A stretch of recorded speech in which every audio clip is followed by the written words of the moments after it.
Good evening.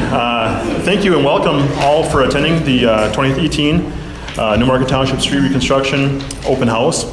This is an open house that the township puts on just to just an informational meeting. Statutory required meetings come later on in the process, but this is one we felt was essential to get the information out to you guys and get you thinking about the project and all that it entails and how it impacts you. So first of all, I'd like to say thank you, and a lot of new faces. This is fantastic. I haven't seen any of you at annual meetings or monthly meetings, so I would ask if you have time every first Tuesday of the month. We're here. We're looking for input from you, as well as at the annual meetings. Obviously, where levies are set by the township in regards to the budget put forth by the board. So, with that being said, thank you again. I know this is it's a lot of time on your schedules, and everybody's very busy. So, with that being said, just a couple of ground rules. The room has some pretty bad acoustics, so if we can keep sidebars and conversations as minimal as possible, or at least keep it down to a dull roar, that'd be great. If I have to ask you a couple times, I'd maybe ask you to step outside and have your conversation if it was really that important. Just because with the HVAC finally kicked off, so we can hear each other think right now, which is a great thing. But if you just could be mindful of that, that'd be very much appreciated.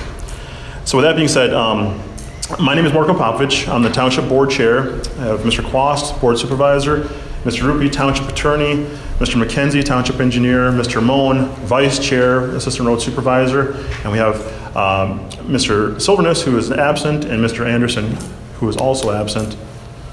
Mr. Clausen, Township Clerk. So just get that out of the way. So with that being said, I'd like to kind of just start off, kind of give you an idea of how did the township get here? How did we get to this point? And how did you guys start receiving these notices in the mail saying, we'd like to spend some money? Do you agree? So kind of going back a little bit, it's very, for those of you who haven't had the opportunity to kind of show up at the township meetings or I guess really engage in township activity too often, it's very, very common for most townships to do something every spring, which is referred to as a road tour, which is simply township supervisors, whether it's a 3-man, 5-man board, hopping in a vehicle and going around and cruising the township, checking the roads, seeing how they look, seeing if there's any damage from the winter, moving on, figuring out how much gravel we need here. Oh, that's pretty bad there. Oh, there's a washout there, that culvert's failing. This is a very, very common practice. It takes place all over the state of Minnesota at the 1,700 and some townships in the state of Minnesota. And Newmarket Township was no different. This is something that we did religiously, and if you look back in the minutes, you can see there's actually minutes from these road tours where we would sit down and write down every segment of road and what the supervisor's impression of the road, how it held up over the winter, and what potential repairs were needed in the future. And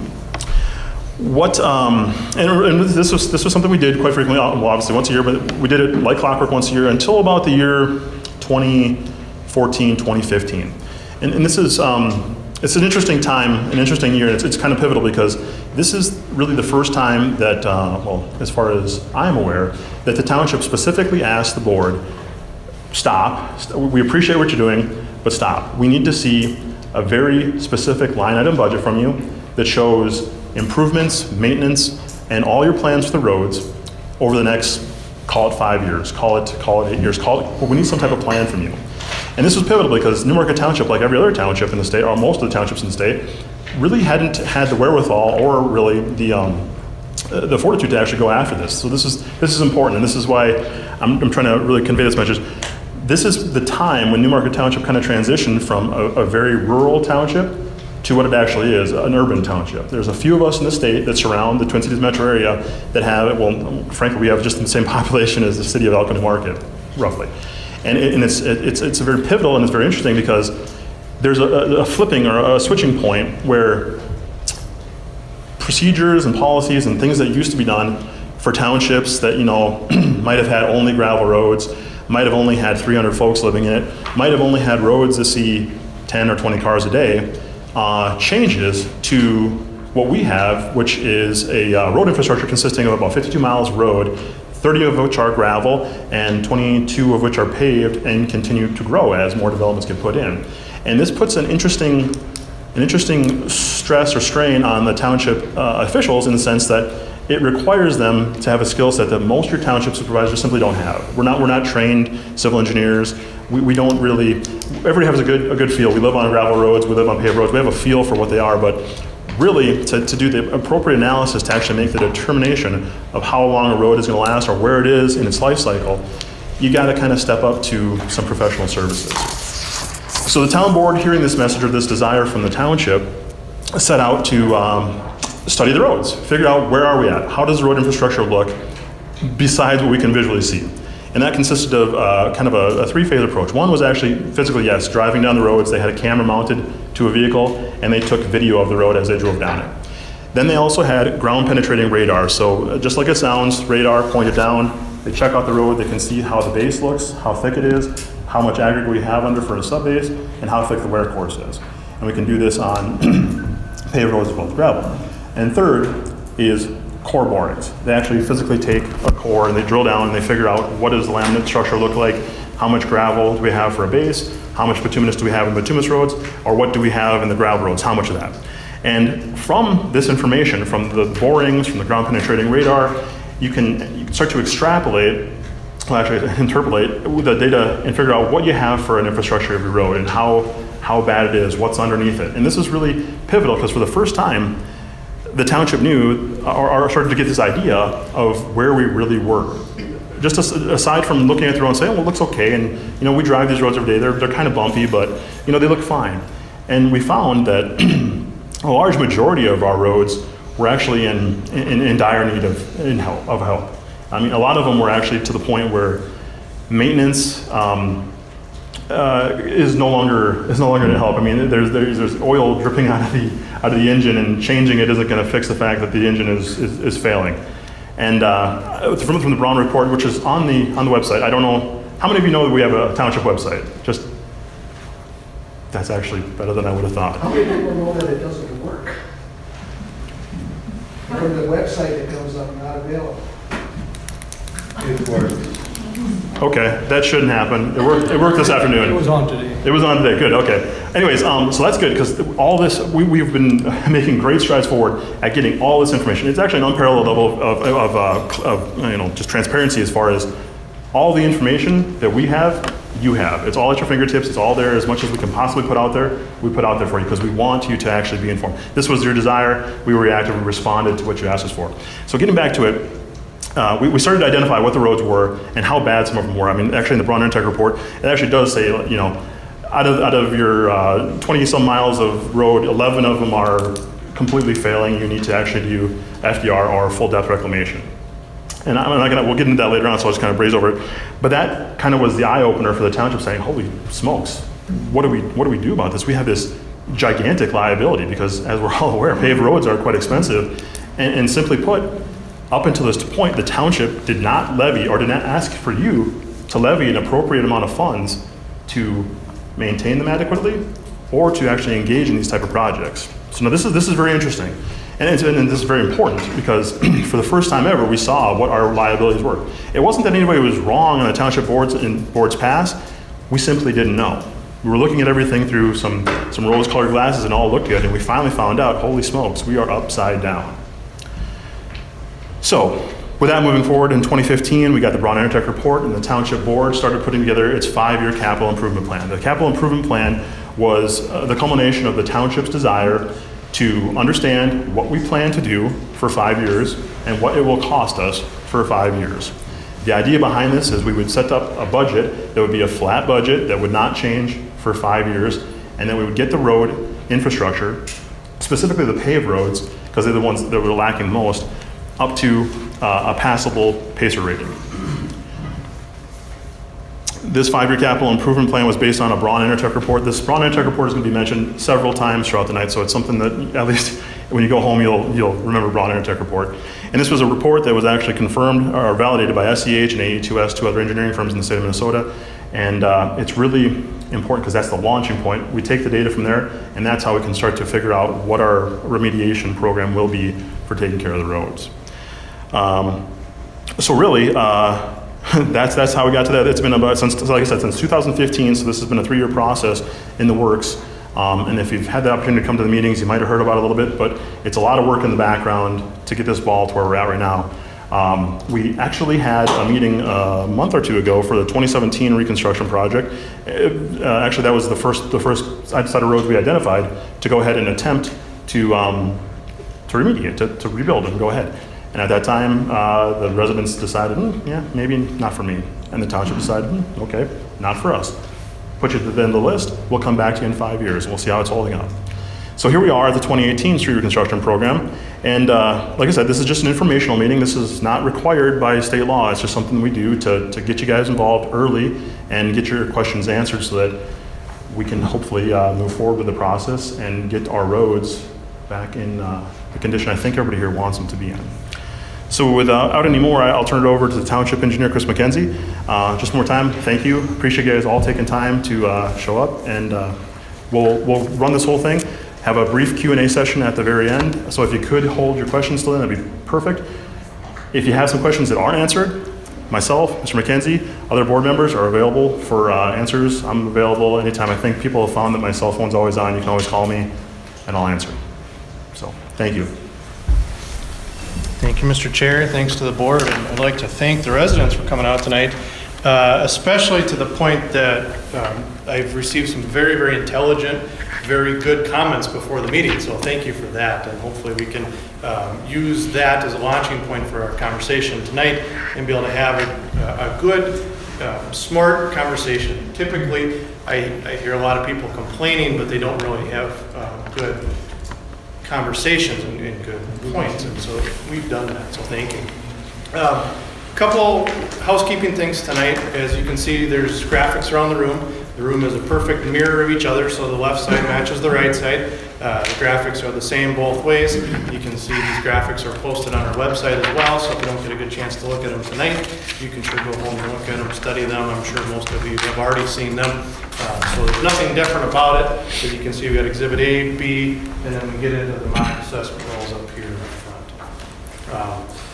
There's cookies in the back if anybody needs a sugar fix at all, water. Please sign in. We do appreciate people signing in. If you have not done so already at some point tonight, go ahead and do that. We're not going to spread your name or your number. We just want to know who's here and have a decent idea with that. Anybody needs, again, we're all adults here. If you need to take a phone call, like Marco said, just step out and take it. It's no big deal. Just be a little courteous to everybody else. Bathrooms are in the back for those who haven't been here before. And like I say, just step out as you need to.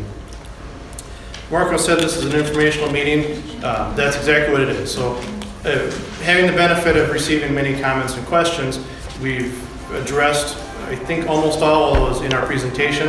If we want to talk about those in a different way, if something didn't make sense, you want to ask another question, something else came up in your mind, please, let's wait till the end, because I'm pretty sure we're going to answer all of them as we work through the conversation.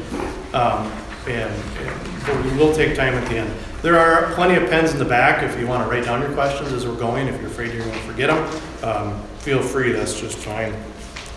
September 21st is the public improvement hearing, which is statutory required for the town whole in order to proceed with the special assessment process. It's called the 429 process. Everybody will be getting a mailing on that one, so I mean, you can write it down now if you want. You'll get a mailing as well. Posted on the website already, and it's posted to the newspapers in both Lakeville and Craig this weekend. In addition to the public improvement hearing that's coming up, which is the official one, and everybody's invited to come to that. That's what it is, public improvement hearing. That's where we decide whether to move forward with the project or not. In terms of design, there's a couple milestones here that we want to keep in mind. So the public improvement hearing is, do we move forward with the design or not? And then there's another step that'll happen most likely in March called the assessment hearing, which is when we have the design done, we have bids in, we have a solid number on the assessments, because I can't reiterate enough, these are estimated. These are engineers' estimates, so they can change with the low bids that come in. They won't go up, but they can sure go down. So those are the two big ones, is the public improvement hearing and the special assessment hearing. Now tonight we're going to talk through the project area. Everybody generally knows the project area, but we're going to cover it. Talk about the project process to date in a little more detail than Marco has, including the capital improvement planning. You know, how did we get here from, did we just stick our finger up in the air and get to this point? No, we didn't do it. We're going to talk about that. The proposed project, which is diving into the details that are explained in the feasibility study, we're going to go more in depth with that. And so if people want to look, listen, see pictures, I'll do my best to explain everything. My background is in construction, so as far as the constructability, all of that, that's where we can really dive in and try to ease some of the concerns that people do have. And then talk about some of the construction methods and alternatives that do exist as we move forward. So I forgot to mention, I'm going to back up a little bit on the housekeeping. We are recording tonight's meeting. If people look around, there's a few cameras around. There's a few microphones around, so don't get nervous. We're not doing this to try to shame anybody or to do anything like that. But the plan is to put this on the YouTube page with a link to our website, or from our website, so that people can go back and watch this. And if they miss anything, if they want to rehear something, see something, they couldn't make it tonight, they're more than welcome to do that. So again, for clarity, there's a camera up there, there's a camera in the back. If people step to the podium to ask questions, which I encourage you to do because there's a microphone up there that'll pick up your voice. There's a microphone picking up my voice as well. So if we repeat questions or we ask you to do certain things, different things, that's why we are indeed doing that. So the project area, as everybody knows, is the Wagon Wheel Trail up to the Crescent River border, Livery Lane, Xerxes, Livery Corridor. Now we have invited the Norway Hills and 219 folks in here tonight as a 0.25 RU. We'll get to that in a second. 20 minutes maybe, but we will talk about it in practice. So, dive in a little more detail. How did we get here? So, as the chair alluded to, in 2015, the Township Board commissioned a pavement evaluation of all the roads, both bituminous or blacktop and gravel roads, and what are the rehab methods, costs, projected schedules of that. And so Braun Intertech was retained. They're a very reputable materials testing firm here in not only the Twin Cities, but the upper Midwest. They're one of the bigger ones.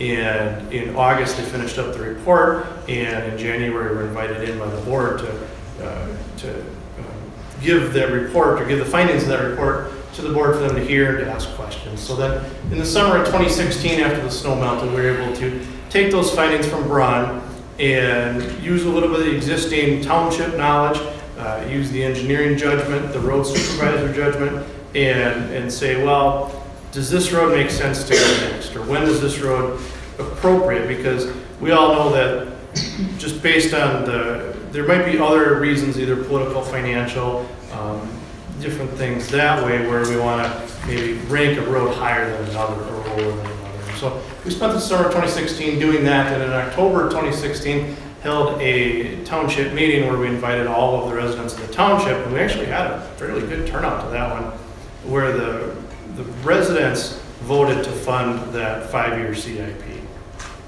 That's How many people were there? Doug, could we keep the questions to the... there. Yeah, so I mean, the room was, I think it was fuller than this. It was pretty full, as I remember.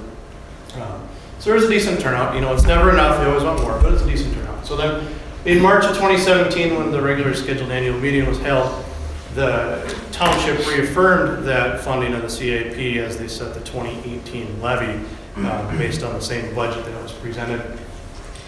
In May of this year, Credit River Township approached us and told us their intentions to go ahead with the street reconstruction project on Wagon Wheel neighborhood on their side of the border. And so as we talked through the board, decided that on the July meeting, it does make sense to make a revision to that capital improvement plan order and take this neighborhood, which was originally scheduled for 2020, and move it into 2018. And it makes a lot of common sense. It makes a lot of economics and scale sense. There's a lot of good reasons to do it. And so the board recognized that and said, yep, you know, let's use some common sense in this and move forward with changing this to 2020, so, or from 2020 to 2018. So if there's some feeling of surprise or some feeling of anything like that, we don't mean for it to be that way. We are working with our neighbors. We're trying to use common sense as much as we can. And in July, so we started the process. These processes are long intentionally because we want to involve people, involve residents, involve all the stakeholders. But I mean, that next week I was out there walking the roads. And so I walked all the roads. I looked in every catch basin. I looked in every manhole. I looked in every culvert. I got a very good feeling for the roads. And then from there, we wrote the feasibility study, or I wrote the feasibility study, and August 10th, board meeting, the township board accepted the feasibility study as is published on the website.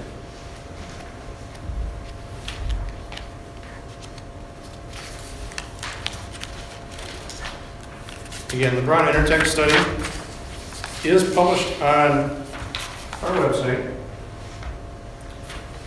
Dated August 12, 2015, presented to the board.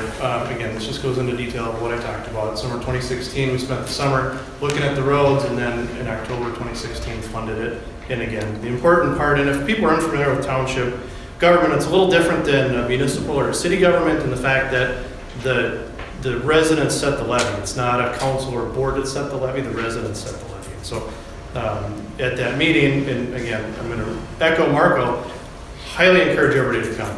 We want to pack this room. We want standing room only so that everybody can have their voice heard, so we can really see what the flavor of the township is. And at that meeting, the board members are just residents at that point. They're not actually, they don't act as a board member. They're a board member, but they don't act that way. And as a plug for the website, again, you can go to the website. The summary of that meeting is posted on there.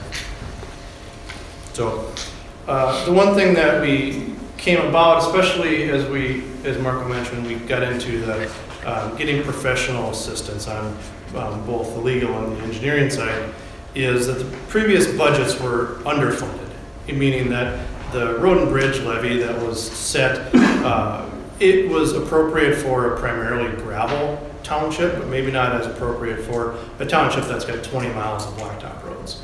And blacktop, while it's nice, does have a lot of maintenance involved in it, and the maintenance is not cheap.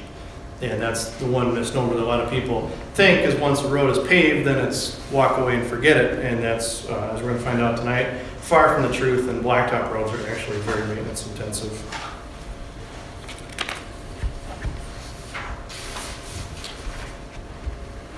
As we continue through the capital improvement plan, it'd be irresponsible of me to not touch on this, and there's been some questions from the Brown Intertech study. I believe this is on page 18, where it talks about different rehab methodologies and different options for rehabilitation. Now, the important thing to remember is taking this in context, taking this where it is in the report. This is talking about the township as a whole, and it says that there may be times when overlay or mill and overlay is the appropriate rehabilitation method. And diving into the details, using engineering judgment, really looking at the roads, these methods, while are good methods somewhere in the township, and we're not going to get into details of where tonight, but they will be used. This neighborhood is not the correct one to use that on. We'll get into that here in a second.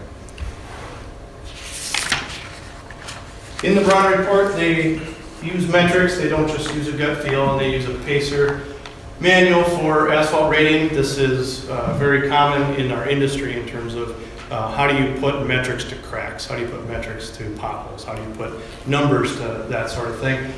Two other engineering firms, not including Brown, so 3 total, confirm the order of the street order and selection. And the rating system, it's a tool. It's not the end all be all, but it's a tool that we use to help identify the order of the roads. Now, as we talk about the PACER system, and if people would read about pavement management and different pavement rehabilitation techniques, I apologize, I need to use my mouse to point. This is the curve. When you pave a new road up here, life is good, everything's perfect, it looks all shiny and new, and then as time goes on, it falls off this cliff. And this is true of all pavements. It's been studied time and time again. that if completely left alone, this is how it'll deteriorate. And of course, you get to the bottom and it slows down because you can only get so bad. So that's why it flattens out at the bottom. But there's a period of time where it falls off very quickly. The pacer rating for these roads isn't about the 4 range. And so we're not going to lie to you. They're not gravel right now. But what they are is they're sliding down the hill fast. And the fortunate part right now is we're at a point where we are able to take corrective measures and get that curve back up to a 10.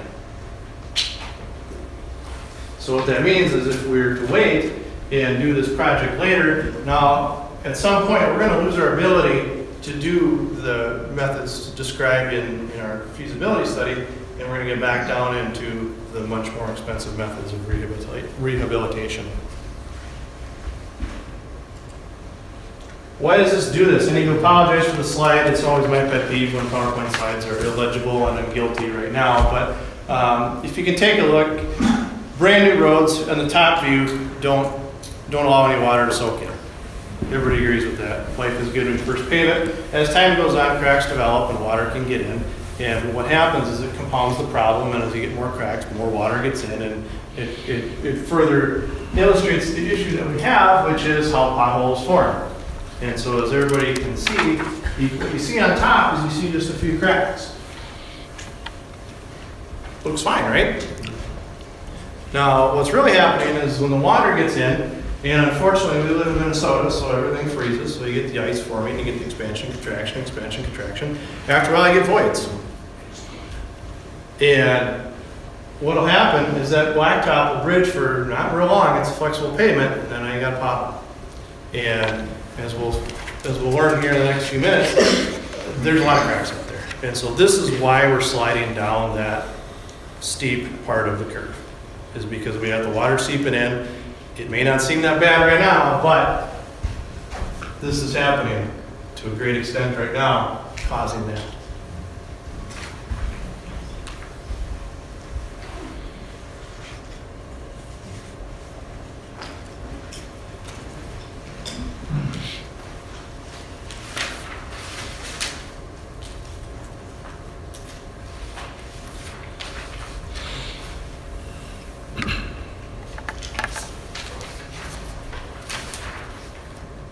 Apologize, I almost need 2 podiums. We don't ever run into this too much in this township. So the planned projects, as I mentioned, we took the findings of the bronze report, we looked at the roads, we drove all the roads, walked all the roads, many conversations of, politically does this make sense, financially does it make sense, does it make sense to redo half-mile road that serves just a couple people? Maybe not. All those factored into how we set our 5-year CIP. Now, what you see on the screen is found on the website. This is as it was revised at the July 11th meeting. If we were to look at the website a couple months ago, we'd see the 5-year plan that included the 2017 project and the subsequent 4 projects after that.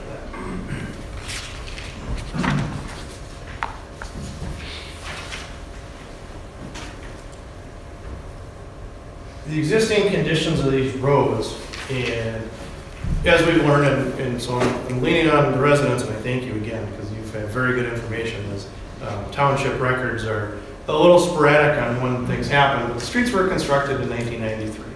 This project is a little over 9,000 feet in length in total, and the records of the maintenance that was completed has been a little incomplete. And so we've been trying to do our best to find out what happened. A lot of that is talking to residents, doing different things like that. Part of that also, if you could save your question until the end, thank you. I was adjusting my glasses. Oh, no, the gentleman behind you was raising his hand. And so it's not anybody's fault that the maintenance wasn't, it's a little sporadic, but, it's done as budgets allow. This pavement management is expensive. And if it's not budgeted for, obviously it can't be paid for. And so that's why, in a lot of cases, the pavement may have not have been done, or if it was done, it may have been done with maybe some minimal oversight or tagging on the county, and maybe the county didn't have any oversight on it, or however the seal coats went in days gone by. I wasn't here, I can't speak for it. Some people can. At this point, it's anecdotal. We don't have actual records or notes. I'd be interested if we do, but we haven't had a couple of them so far. So, well, the chip seal that's out there is delaminating. It's coming off. I don't think anybody's going to deny that. And sweeping out there is more difficult than the other roads because we're picking up the chip seal. A lot of it just comes off as you drive, and we need to sweep it up. So there's also the highest pothole occurrence and maintenance in the township on Livery Lane, far and away. I mean, we fill potholes out there. I know it's not sometimes as much as people may want, but also realizing that we're working with our budget constraints and trying to get it done as well. And also the last couple of years, or the last year and a half, knowing that this road is on our soon radar, we don't want to spend a ton of maintenance money on it. We want to make it safe and passable. We're not going to spend a ton of maintenance money knowing that if it's going to be part of the capital improvement plan anyhow. And we'll get to how those decisions are made too. I see some heads shaking in the back. The one thing I'd like to instill on people is none of us drive a DeLorean and drive 88 miles an hour. And so we can't travel back in time. No matter what we all try to do, we can't go back and maintain it the way it maybe should have been or what we know now. We just can't do it. And so we got to play the cards that we have, right? We mentioned the severe, it's called alligator cracking. It's the real technical term. But that's on a lot of the streets where the water is penetrating in. And as we saw in the model graphic, it works its way in, really compounds the problem. The bituminous curb in the area is also problematic. The bituminous curb is seen in construction industry as a temporary measure to hold water in. It's not typically done for long-term measures. And it's obvious why. Everybody can see that bituminous curb really doesn't hold up as well. Snow plows hit it. They may push it up into the yards. I'm sure every spring, those of you who have bituminous curb have pulled it out of your yard and tried to put it back or tried to piece it back. It just doesn't hold up real well. It is cheaper, but it's cheaper for a reason. So I think on state projects in 2016, there was 100 feet of it put in total in the entire state. So it's just not real common anymore. And where this comes into play especially is because, of course, the water goes to the edges because there's a crown in the road, albeit a minimal crown, there's a crown in the road. Water goes to the edges, doesn't have a good conveyance system because the bituminous curb is broke up, cracked up, however you want to say it. And again, compounds the problem of having the water sit in there. A couple things from neighborhood commentary. Again, these are from your guys' comments, so again, thank you. I like them.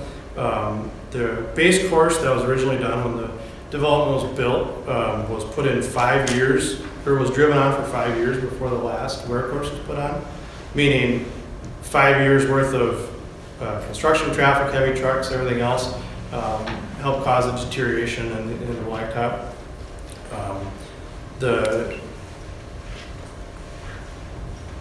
So sorry, I'm reading through some of them. So that's one of them. A note basically saying the same thing. It was not properly prepped for that wear course application, which is why some of it is coming off in chunks from the base layer.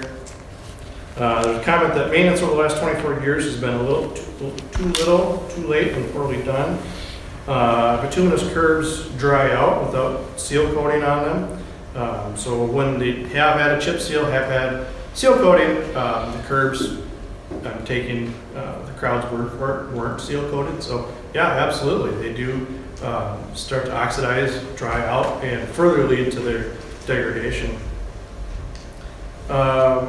Crack filling and seal coating of the road were done after irreparable water damage has already been done, and in some cases in poor quality. So again, it all comes back to what we've been talking about. Snowplow damage caused damage to the curbs. Yeah, that's true. And roads can be plowed without damage to the curbs if you have a light year of snow and if everything goes well. Because what happens is the snowplow driver, especially if they get a lot of snow, they can't always find the edge, and so a lot of times they feel the edge, and if they hit a bituminous edge, they've now broken it. Whereas with the concrete, that's one of the benefits of the concrete curb and gutter is they can hit it and it doesn't break. It may scratch a little bit, but it really doesn't break. It's all cosmetic at that point. But if we do ask the snowplow drivers to narrow up and stay away from those bituminous curbs, if we get a heavy year like we did in 13, 14, I think we had 48 some inches of snow on the ground at one time. I might be exaggerating a little bit, but I don't think a whole lot. We need places to put the snow, so we got to be able to push it back. And if we can't push it back, the road becomes not only not drivable for the residents, but as we look at emergency vehicles, how the emergency vehicles get through. And if there's a car parked on it, we need to make sure that the road is able to be done. A couple other comments about no maintenance on the road, a seal coat in the late 90s, culvert issues, no maintenance, so we can go on and on with that, but we'll move on. So as we see here's some pictures of the roads. Livery Lane, where we have extensive potholing, we can see that the bituminous curbs are broken up, and then in the bottom here on Livery we have the Sealcoat Delamination happening.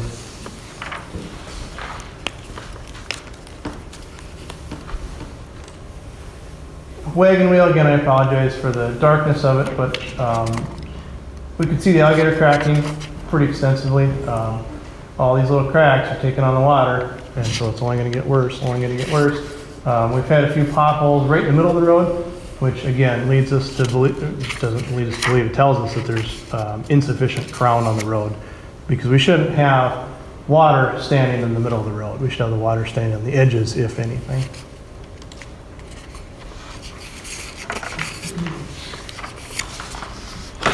So the proposed conditions, what the proposed construction methods are as listed in the feasibility study are full depth reclamation of the roads, tree trimming only as necessary. Can you write down your question, sir? Would you explain full depth reclamation? Yep, I will. That's why I say I want it, so I'm not being mean, I'm not trying to be arrogant when I say wait for your questions, because I truly do believe I'll answer them, and we'll just lay the story out. So we'll get to it. Well, it's all right. We'll get to it. And I see you nodding your head violently back there, so I'll probably try to answer. Full depth reclamation is our method of construction that's appropriate for these roads. Tree trimming only is necessary. I know some people looked at the cost estimate on the feasibility study. I want people to realize that it's a cost estimate. We haven't done final design. So if we think about an airplane, we're flying high right now and we're going to bring it to a landing with final design. We know we can take some estimates and say we think there's going to be some tree trimming, brush clearing. We need to have some dollars in there to handle that. Although, is it going to be this tree or that tree? There's a lot of experience that plays in, and that's where we want to have it accounted for. Is it 5 trees or 100 trees? I can tell you that, but is it 5, 6, or 7? I can't tell you that. That comes in the final design. Drain tile installation. A dry road is a happy road, so as we talk about subgrade soils, I know there's some drain tile out there. We'd like to expand our drain tile network. Generally speaking, in the last 15 years, especially in the road industry, people are really seeing the benefits of having a dry road. Get the water out of there before it can freeze and break things up. We do have adequate ditches and adequate storm sewer in the area, so it's a perfect opportunity to do it. It's cheap, it's easy. Farmers have been doing it since the 30s, 20s. So, concrete gutter, or curb and gutter. I'm going to say curb and gutter. We'll get into the bituminous versus concrete in a second. The curb and gutter is only where ditches aren't viable. Okay, so we're not proposing to add curb and gutter to the entire neighborhood. If there's already a ditch in front of your house, there's going to continue to be a ditch in front of your house. We can't just go without curb and gutter, because what happens is the crown of the road comes down and the boulevard meets it. Well, there's a valley there, so we have to handle that water somehow. And either we handle it through urban section, which is curb and gutter, or a rural section, which is a ditch. And it's actually cheaper to put in curb and gutter than introduce brand new ditches. And I'm not guessing, I know people would much rather not have ditches in front of their yard if they don't already have them. Driveway tie-ins, as we talked about, I think this is another point of concern among people is we're not looking to set a bomb off in the neighborhood and make it look terrible. We're gonna replace, the project would replace the driveway ends like for like. So if it's a blacktop driveway, it'll be put back as blacktop. If it'll be concrete, we put it back as concrete. If it's brick paver, we put it back as brick paver. We'll get to those here in a second, but generally speaking, we're gonna keep things the same and put them back together.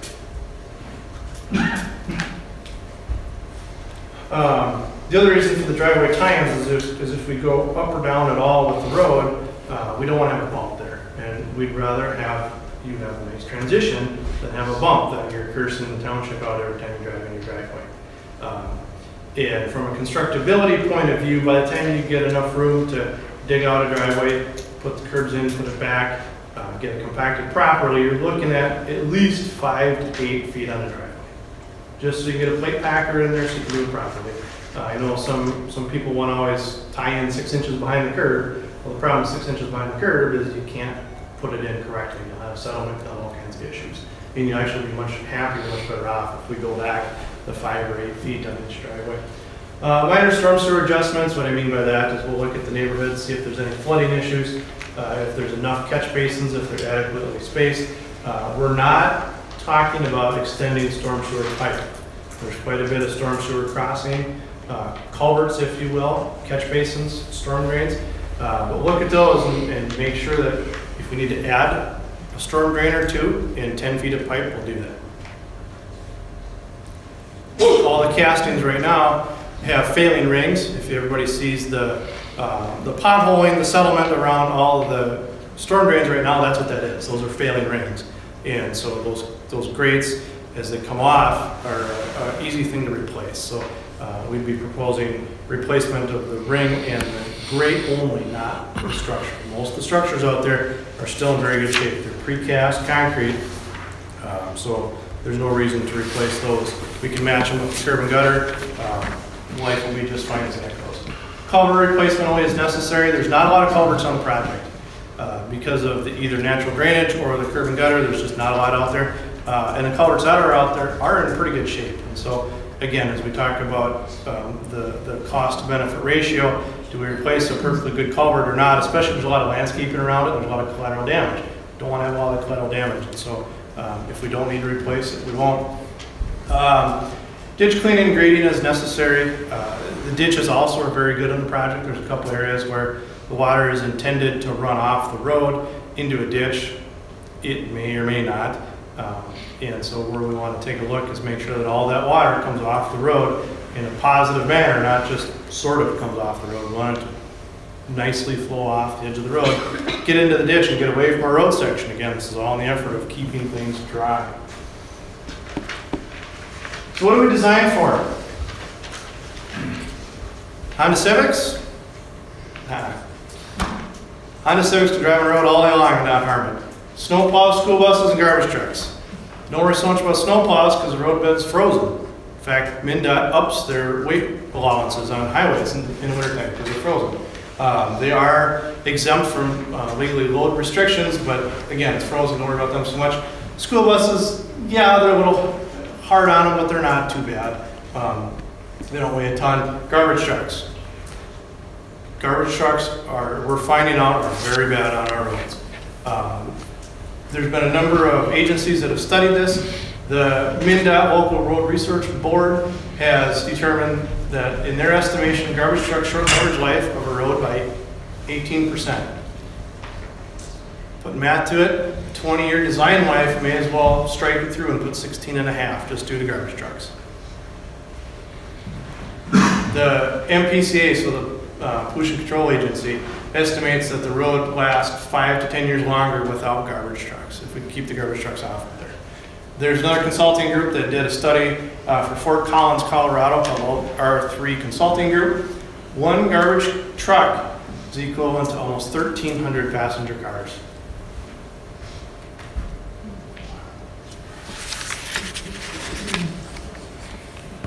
All these numbers came from studies that compared. It's a little different argument. It's not saying, you need garbage trucks. You can't not have garbage trucks. All these studies came from, is it better to have a multi-hauler system or a single hauler system? and what's the advantages of going to a single hauler system.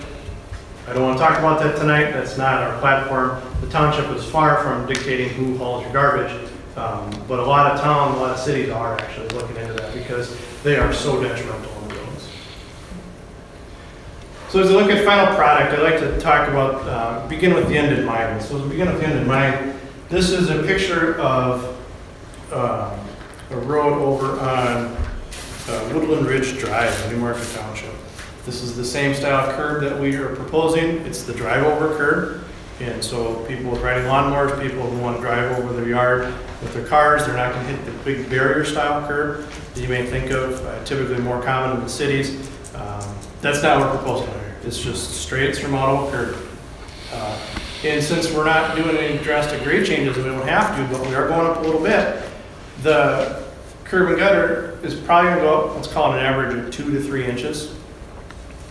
How long do you guys mow your grass? And your grass is standing at 2 to 3 inches, right? We're not talking a ton here. We're talking just a little bit. And so as we look at the driveway ties in nice to the curb and gutter. The mailbox probably will have to get adjusted just due to the fact that you got to get a curb machine in there. I'll talk about this a little more in a few slides, but as we talk about real intricate things we need to work around, we're going to work with you guys. We don't want to ram something down your throat. We don't want to just, as a blanket statement, say everything within 15 feet has to go. It's a right of way, too bad for you. Not the case, not at all. We want to work with you guys. If there's a real ornate something in the boulevard, we're going to work with you. Maybe it has to go, maybe it doesn't. Maybe we can make provisions, maybe we can't. But at least we'll talk about that. And so a typical mailbox, they're pretty easy to pick up and put back down if we need to move them out of the way. Or we can hand form a curb around it. We don't have to run the curb machine right through that all the time. You can see the distance between the landscaping edge toward the top of the screen and the back of the curb is about 3 feet.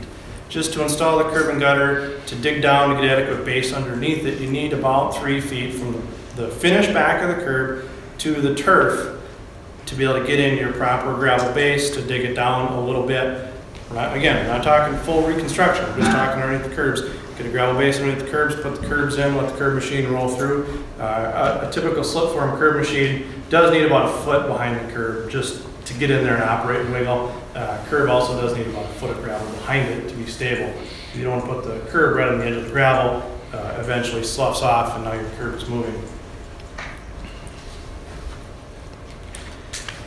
As we talked about tree impacts, again, this is on a case-by-case basis. We're not saying that this project is going to completely wipe out every tree within 15 feet of the road.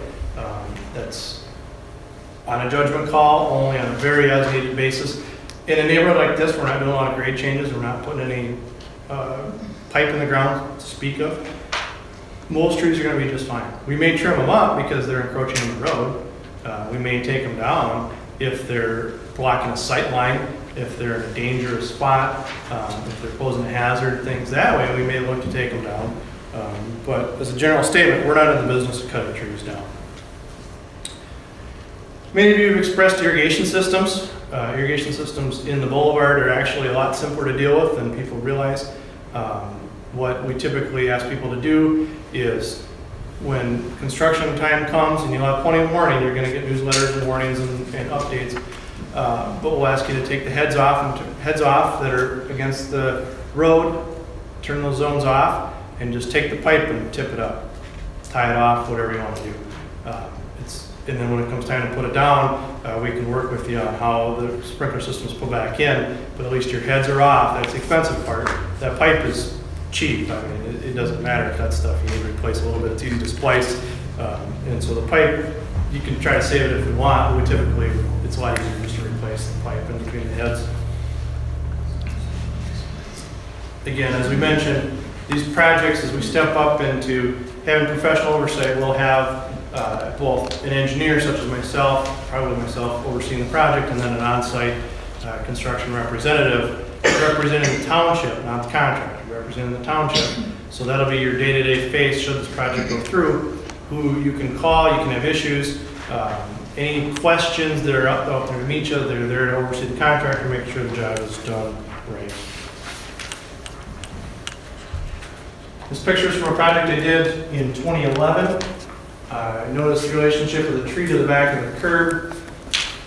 Don't get alarmed, this is a barrier style curb or a steeper curb. We're not proposing that. It's just a good picture that illustrates the proximity of that tree. Obviously the tree's been there quite a while to the new curb. Now the one thing is we talked about killing trees. Trees typically don't send the roots underneath the road, believe it or not, because there's no incentive. I know we just talked about having the water get through the cracks, but compared to water that soaks through the grass, there's no incentive for tree roots to go underneath the road. So you might find one or two, a couple, but not like you're going to find if you were to dig next to the tree in the yard. So the trees, especially in this relationship, we typically don't have too much of a problem killing them or anything like that. As we turn our attention to the driveway, you can see about 8 feet back, there's a seam in concrete. This is matching concrete for concrete. The match line is right here. If we were to match closer, if we were to match up here, it'd be a much steeper approach. Again, since we match like for like, these projects are big enough that we'd rather do it right the first time and maybe go a little further back than have to try to make them steeper and then find out that nobody likes it, it's not drivable, and now we come back and redo it again. So I found that even going 8 to 10 feet back on this one doesn't really cause a whole lot of impacts to the yard. And especially as you can see the bushes up here, these bushes have been here longer than the project. I don't recall if we cut those back or not. Even if we didn't, that's a benefit for the homeowner, because if that row of shrubs came out to the curb, they can't see back out of their driveway. And so that's a road hazard for them.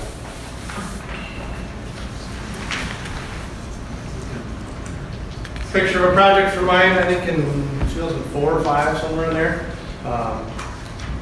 Again, you can see this is a blacktop tie-in.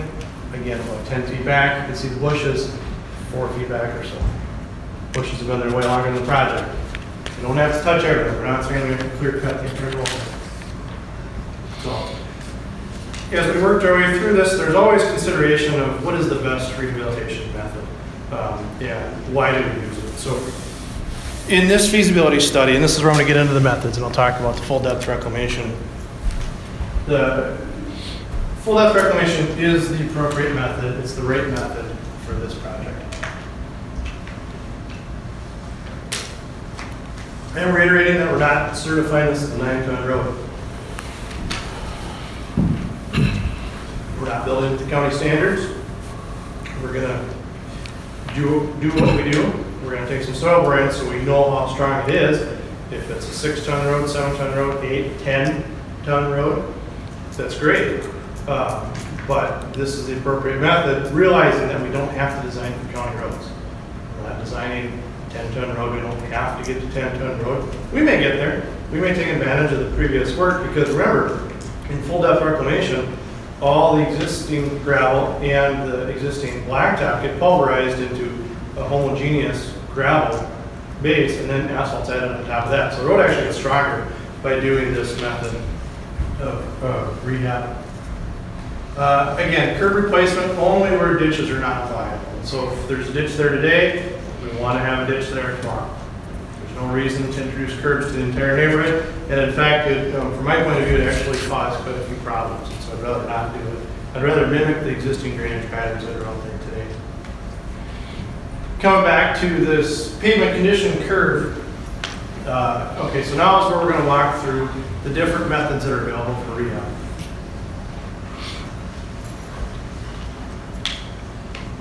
We're a pass rating of 4, so we've slid down the hill quite a ways. We're not the bottom, get it, but we're close, we're sliding.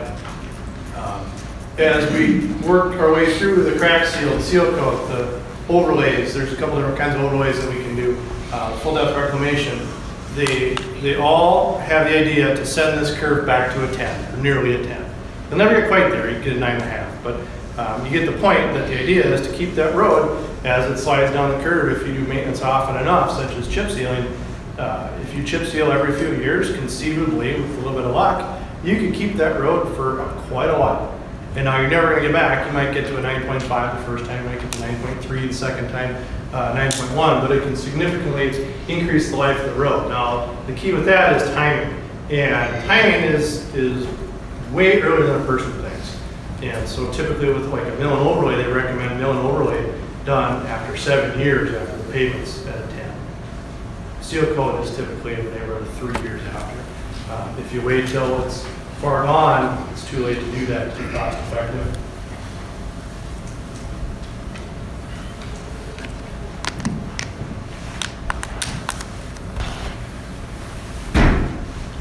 Crack seal and seal coat was the first option. It's kind of the least invasive option on the list. That option is, we could do it. Problem is, if you were to pay somebody to crack seal or crack out there, they probably wouldn't come back for quite a while. If you just seal coat is chip seal in my world. Seal coat to a driveway is like blacktop, but seal coat to a road is the chip seal, the rocks that they put on there. You could do it, but we've already seen delamination on the existing roadway. So what happens when you glue something to something that's not glued down already? It's not going to stick. And so the fear is by doing that, you'd have real problems. And seeing more delamination, not seeing any benefit, and quite honestly, it'd be a waste of money. The other problem with this seal coat is it doesn't address the bituminous curb and gutter that's all broken up out there. So if we seal coat it, even if we seal coat it up on blacktop or on bituminous curb, it's not going to do us a whole lot of good. That curb is shot, it's too far gone. There just isn't a lot of benefit there. Overlays, there's a few different kinds of overlays as we talked. The picture on the right on the inset is of one of the roads in the township. It's zoomed in far enough that we can see the cracks. These roads have deteriorated past the point because what happens with asphalt is a flexible pavement, and so it'll do whatever's underneath. And if you've got cracks underneath, cracks are going to reflect back through. If you don't have a good base on your blacktop, it's going to settle. That's where you see the ruts. That's why blacktop shows you everything that's underneath. So the picture on top is what the road on bottom looked like 2 years ago. Road on bottom is already starting to see reflective cracking coming through. It's just starting. It's 2 years later. The rule of thumb is you'll start to see it an inch per year. So 1 inch of overlay, a year later you see reflective cracking. 2 inches overlay, 2 years later reflective cracking. That's where you start, and it's not going to stop. And within 4 to 5 years, your brand new road that costs a lot of money is going to look just like the old road that you have. And most of the money in these projects is in the pavement itself.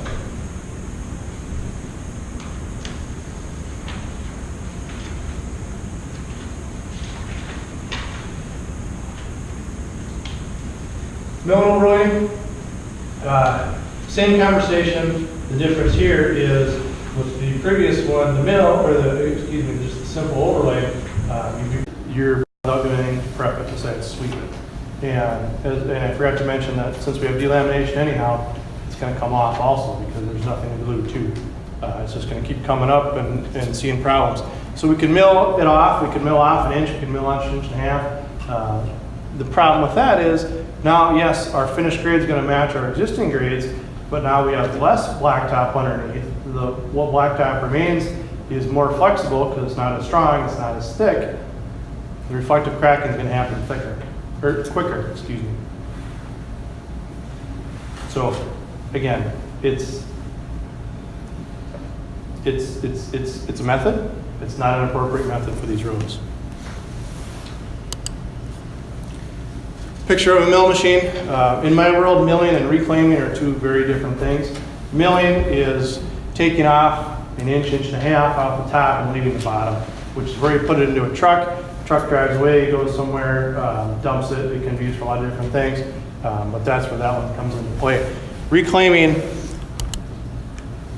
as you can see on the bottom, is it's the same drum, but it goes quite a bit deeper. So the reclaiming machine actually takes its carbide tip drum that's about, depending on the machine, 9 to 10 feet wide, can go up to, I think, 19 inches deep on some of these machines, and grab not only the existing blacktop, but the gravel road underneath. The gravel base underneath, excuse me. And what it does, it turns it into your new aggregate base. And so what we see there is cost savings in trucking, because we're not having to truck anything. Everything stays right on site.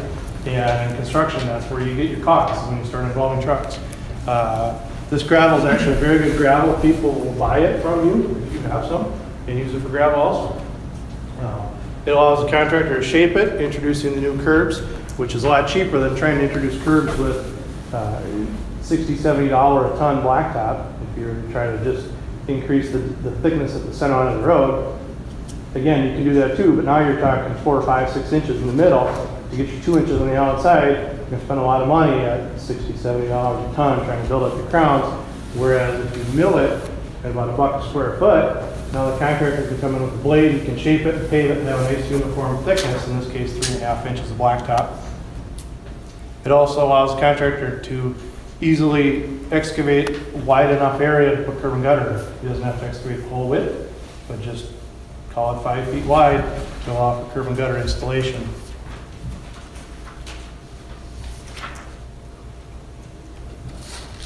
Again, the big thing here is trucking. Trucking is expensive. The other method is full depth or full reconstruction. The most expensive option. This is typically where the road is either put in a truck and hauled off, or they can mill it up and haul it off. But then they dig out the old aggregate base. They dig out the subgrade, they reshape it. They bring in sand. They bring in class 5. They bring in blacktop base. As you can see, all those steps are expensive and very time consuming. It is the option if you need to certify a strength. If you're a county road, if you need to analyze the soils underneath and develop a certain strength, you can now play with your numbers a little bit better. If you need to introduce drainage that we have flat roads, there are places where a full reconstruction is appropriate. It's just not in this neighborhood. And it is the most, like I say, it's the most expensive option. The other time that we see this is when you need to completely reconfigure a road layout, or if you got a lot of utilities underneath. And so in the city, you have the sanitary sewer, the water main, and typically a storm sewer system underneath. And if you got to dig all of that anyway, there's not a lot of point in trying to just do a FDR, full depth reclamation, because it's all going to get moved anyway, so you may as well do a full reconstruction.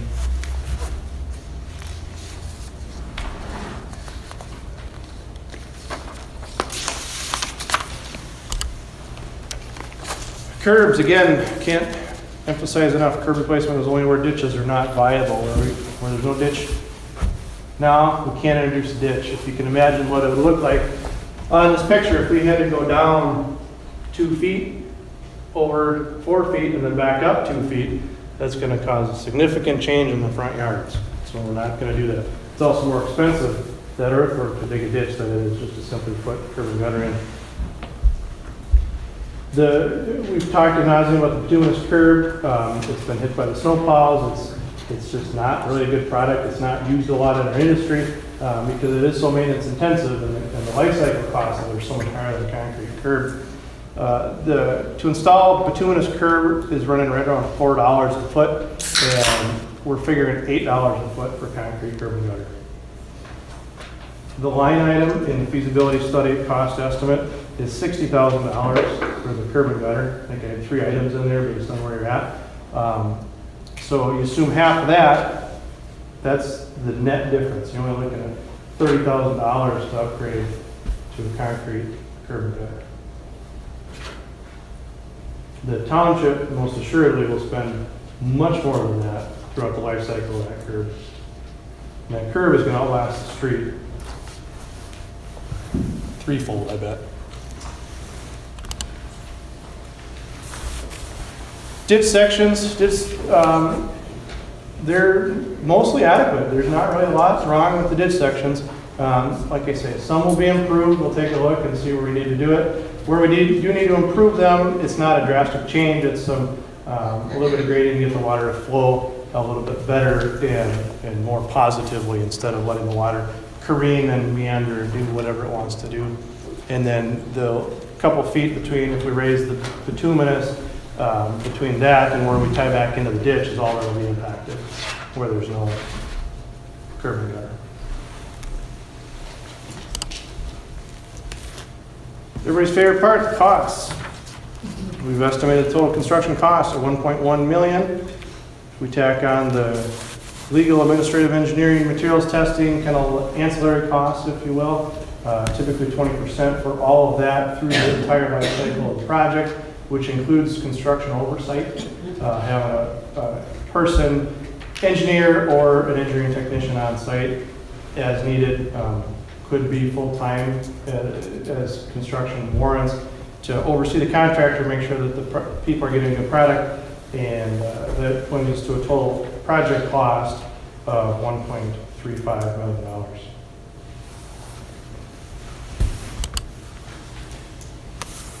To pay for that, the township has a 50-50 split between the levy appropriations and the special assessments. So doing the math on the number of 61 parcels in the project plus 14 parcels that are at 0.25 REU gets us to a REU price of $10,462. Again, these are estimated costs. We're not going to go to the assessment hearing until we have full bid numbers, so they may go down. We talked about the 0.25 REU folks. There's 14 folks on Norway Hills on 219. The state allows, and as our attorney recommends, for the township to take the practice of taking the benefiting properties as part of the assessment role.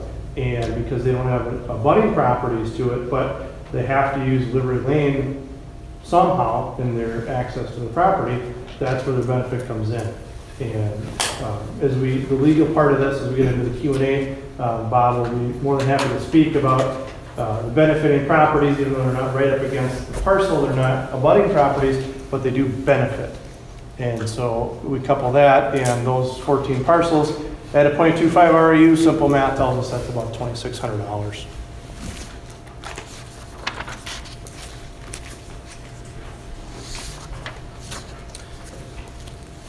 Credit River Township has been alluded to a few times tonight. We are coordinating with them with their feasibility study. Their feasibility study is not public yet. They will bring it to their board, I believe, next month?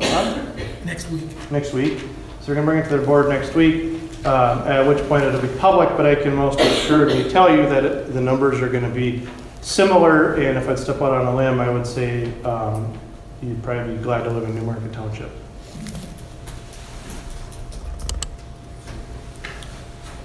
Bob, I'm going to turn this over to you to talk about payment options.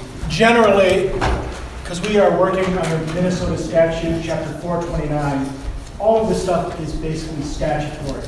And one of the provisions in there is once we get the final bids back and we know what the numbers are, then we can go and give you a formal notice for an invitation to come to what they call the assessment hearing, which is the second of the two public hearings. The first one is the improvement hearing, which will happen in, I think, end of September? September 21st, I believe. September 21st. And that is similar to this.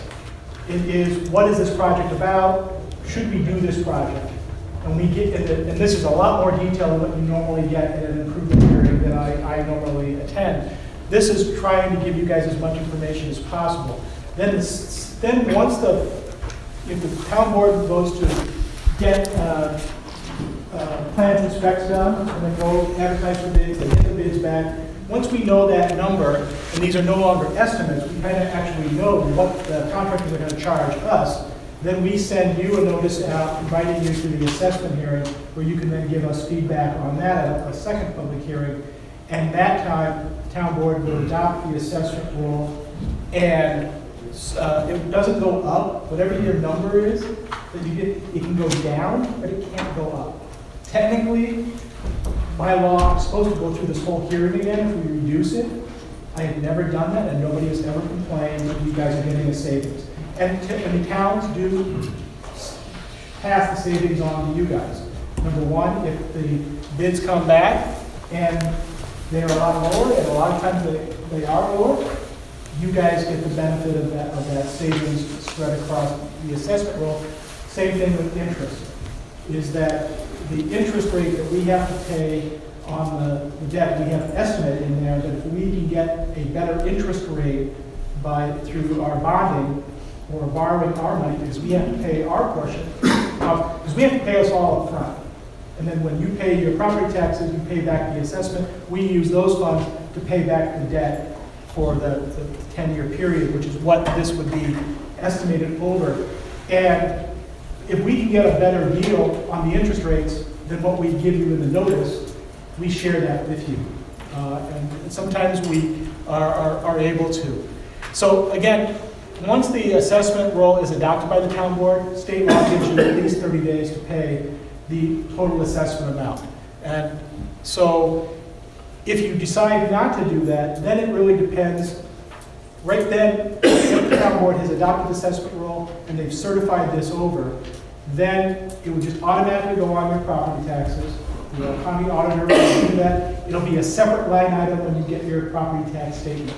And it's spread out, if the amount owed is $100 per year for the assessment, it's split up amongst the two payments in October and May.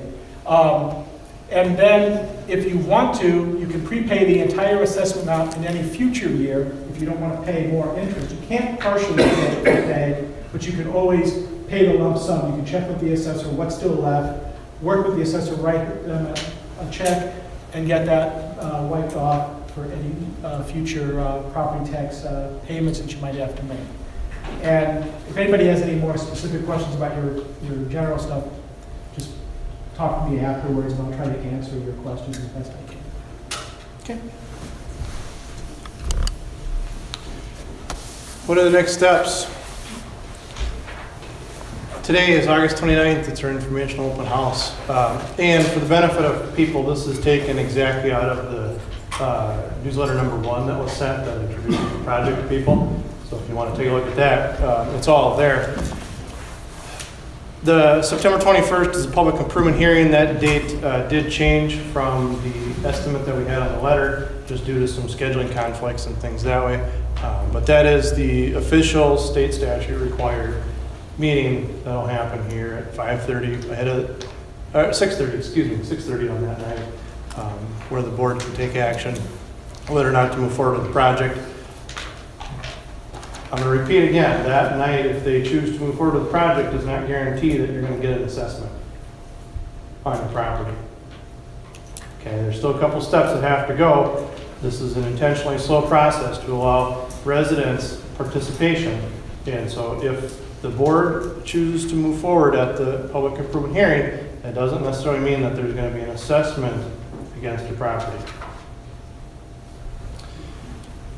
And in November, once, if the board does elect to continue with the project, we'll hold a neighborhood meeting where we'll bring you folks back in here. And at that point, we'll have a lot further design progress where we can see, okay, what about this tree? What about that driveway? What about this? What about that? This, that, and the other thing. We'll share that information with you. So at a higher detail level, we can do that. That is not required, but that's a best practice meeting that we'd like to have, again, in the interest of transparency. End of January, we're looking to open bids from the contractor, taking advantage of advantageous bid prices, and then March 6th is the big meeting. It's not the annual meeting, it's a regular scheduled board meeting that the board will consider awarding the construction contract. They will consider adopting the assessments based on the assessment hearing. We can get into that as we go, but that's, at that point, if the board says yes to all 3 of those things, then the project will commence. But not until they say yes to all 3 of those. And then we'd be looking at summer of 2018 construction. I'm going to put my contacts up here for both myself, Mr. Chairman, and the clerk, Leroy Clausen. At this time, I'm going to open up to questions, but before we do, remind everybody that we are being recorded right now, and so I'm not saying that as a threat, I'm saying that as a courtesy to the people who can't be here. Please, in an orderly fashion, bring your questions to the podium.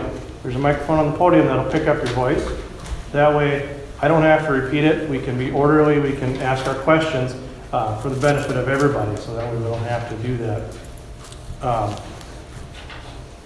We hopefully answered all of your questions. We can repeat things back. We can go back, look at different photos, and take whatever you have. So With that, I'll open it up to questions. Does anybody want to approach the podium? Come on I'll up. go through real quick, Chris, one more time, just to kind of have a closing statement. So, thank you everybody for staying with us. This was pretty engaging information. You guys all made it through, so I appreciate that.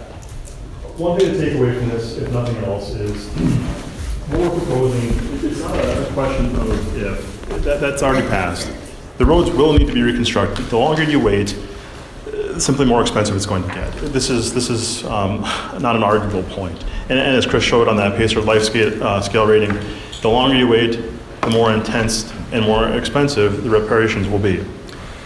We're simply at a point right now where we can salvage what we have and we can get this done in as most cost-effective method as possible. And one thing to kind of think back on, and I know a lot of you might not have been able to attend the annual meetings, one important part to look at was the township as a whole picks up 50% of this. Now, if we look at other townships around us, right to the northwest Credit River, they do not pick up that much. They assess more to the individual homeowner. It's more of a 60-40 split typically.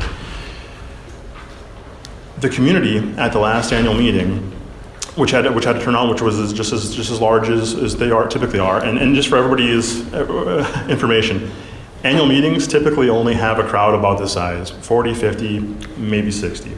Out of a township of 4,000 people, 40 people set the levies and decide what we're going to spend them on. Now, this is important for a couple reasons. One, we need you guys to get out there and let us know what you want and how you want us to spend the money, or what money you want us to spend. And number two, it goes one step further, and we took a straw poll at the last annual meeting, and we asked how many folks here live on bituminous roads, not counting county roads, of course, but just bituminous roads in general.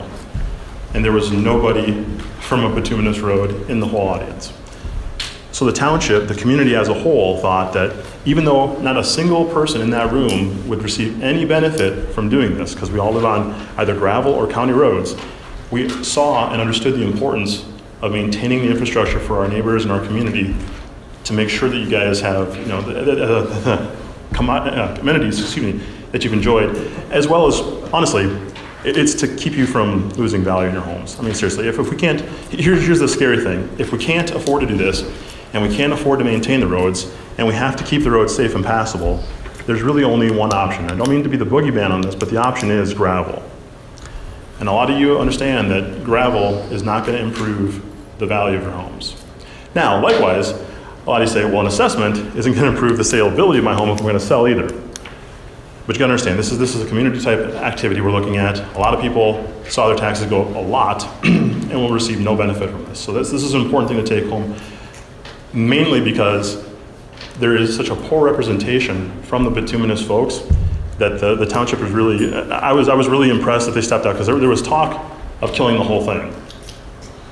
So we wouldn't even be having this conversation. There would have been no levy. This would go on, and we'd sit there at $400,000 a year wondering how we're gonna take care of you guys.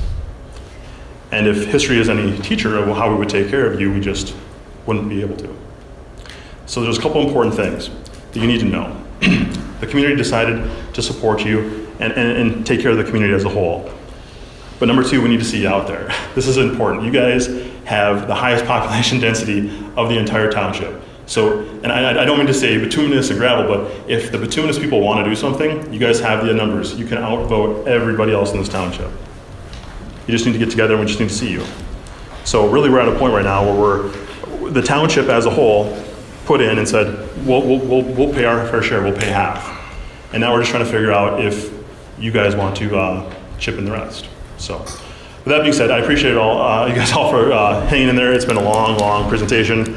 I apologize for that. There's a lot of material to cover, and we wanted to make sure that nobody went home with any questions, so we'll turn it over to Q&A. We got about half hour, 45 minutes. Please step up, standard protocol, state your name, address, and we'll try to answer the questions as best we can right now. If we can't answer it, we'll take it down and we'll get back to you. Okay, Moshe Nadler, 9471 Livery Lane. It's less than a question than a statement, okay, or several statements. You packaged everything as a single project, yet there's differences in the project, okay? Livery was built later, had less traffic in the first few years. The last building constructed there in 1999, okay? I think the road got to the state that it is for lack of maintenance. The last time we did the seal and gravel on top was 2006. That's a long time ago. Sure. From there, mostly crack and toilet paper. Okay? The potholes that we fill, we don't do it correctly. Okay? We spit, we throw, we punch, we go. Okay? You're supposed to cut. You're supposed to seal. You're supposed to properly press it. Agreed. We have not done that. Okay? We're just running around and do very little of it, if any. And by that time, it just keep growing. I looked all the way from 2010 to current, the expenditure. Like you said, you have more gravel road, but we have more population on a non-gravel. Year in, year out, on gravel road, we spend over 22 to 32% of your money, of our money, on non-gravel. Only 5 to 9% on us in maintenance. Okay, so if there's more population of autonomous roads, for some reason we're not spending it on maintenance, we're spending it on gravel. Okay.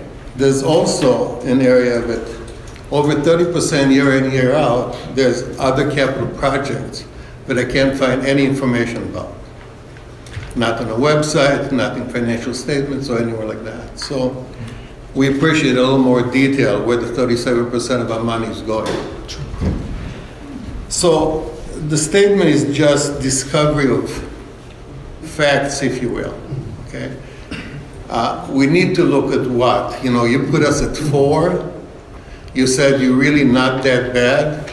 I went foot by foot on both roads, and you can tell there's more deterioration on Wagon wheel than there is on Livery, okay?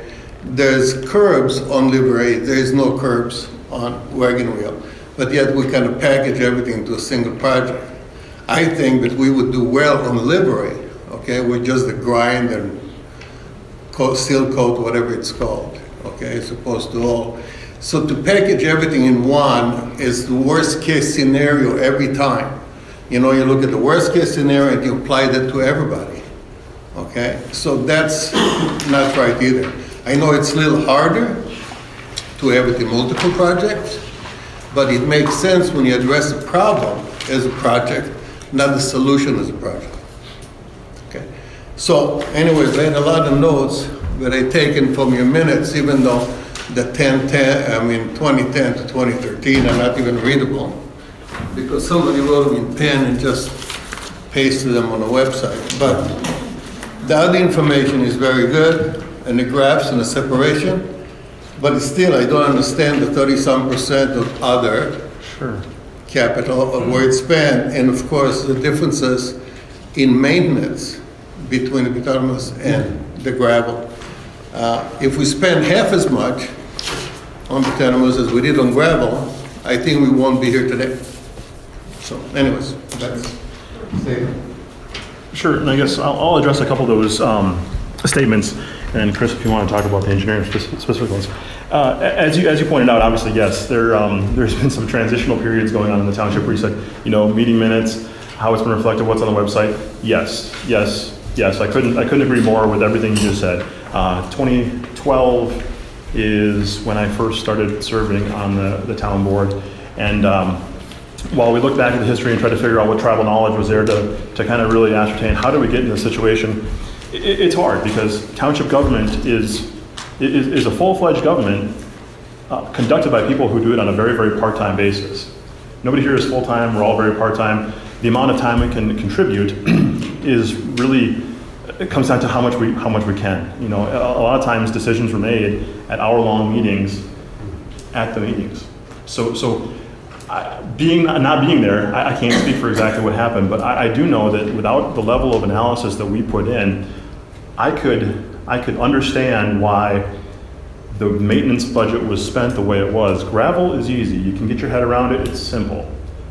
Tackling the bituminous roads is a little more difficult. And if you actually don't know what you're going for, or how to take care of it, how do you even start? And that was the biggest part for us is, how do we start? Where do we start? How do we get this going? And that was with the Bronner and Check report and going on and on.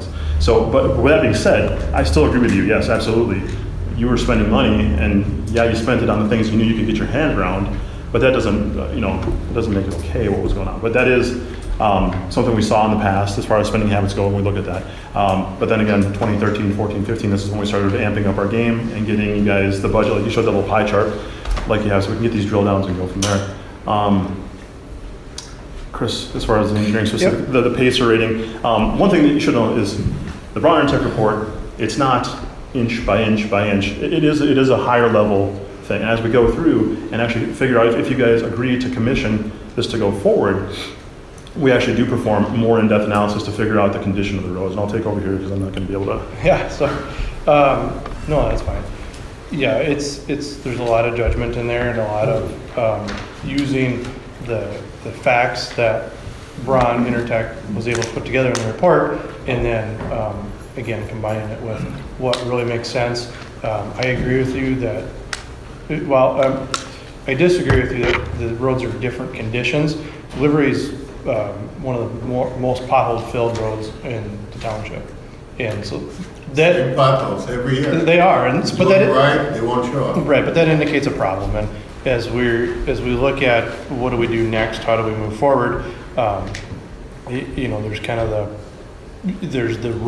the absolute way to do it, and then there's what does our budget allow, and our budget allows filling the potholes, unfortunately. So, and that's what we did. Now, a couple other notes that I took away from your commentary is doing things differently in different roads. You start to lose economies of scale, and you start to lose your efficiencies, you start to lose your advantageous pricing by doing it that way. So, and that's why we don't hop, skip around, because hop, skipping around to do a repair can mean $250, $300 a foot, depending on what that repair entails. How far down we got to dig? We got to dig down 2 feet to actually fix the problem, because as I mentioned before, blacktop will show you what's underneath. If you don't have good base with blacktop, you're not going to have good blacktop. And so the economies of scale just aren't there if we hop, skip, and jump around and do it that way. And then, and like I say, there's not any reason to either, because from the engineering perspective, the roads are significantly cracked up throughout. One quick point before we move on to the next question. Our neighbors to the north, Credit River Township, they actually have their own capital improvement plan, they have their own engineer, they have their own studies performed, and they're going to perform the same repairs that we're prescribing to you, and they're actually going to sprinkle on a little bit extra in the sense that they're going to add gravel to the subbase. So their repair is every bit of what we're looking for plus some. So this is the reason I say this is this isn't us just picking one spot on a road and saying, well, that's a bad spot and this is what we need to do for everything. This is the whole area. And even in Credit River Township, they found the exact same things. And a separate engineer, separate capital improvement plan, separate everything came to the same conclusion. So it was actually a really good litmus test for what was going on here, because we asked 2 engineers the same question and they came with the same answer. So that really does boost our confidence in the prescribed remedy that we're willing to perform. So. Right, so as we talk about, the other point that I took away from that is seal coating Livery still doesn't address the curbs, and the curbs are the major issue in Livery, combined curbs and all the potholing and cracking. So that's something I would highly encourage people not to ignore, because I am definitely not ignoring it. So if you want to come to the podium, sir.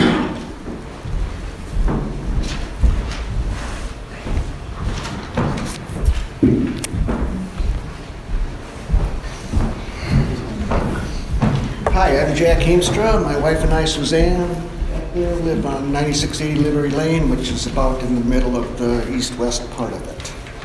Got a quick question for Marco. You mentioned that Credit River is raising their, putting gravel on their base. Is they effectively raising the road then?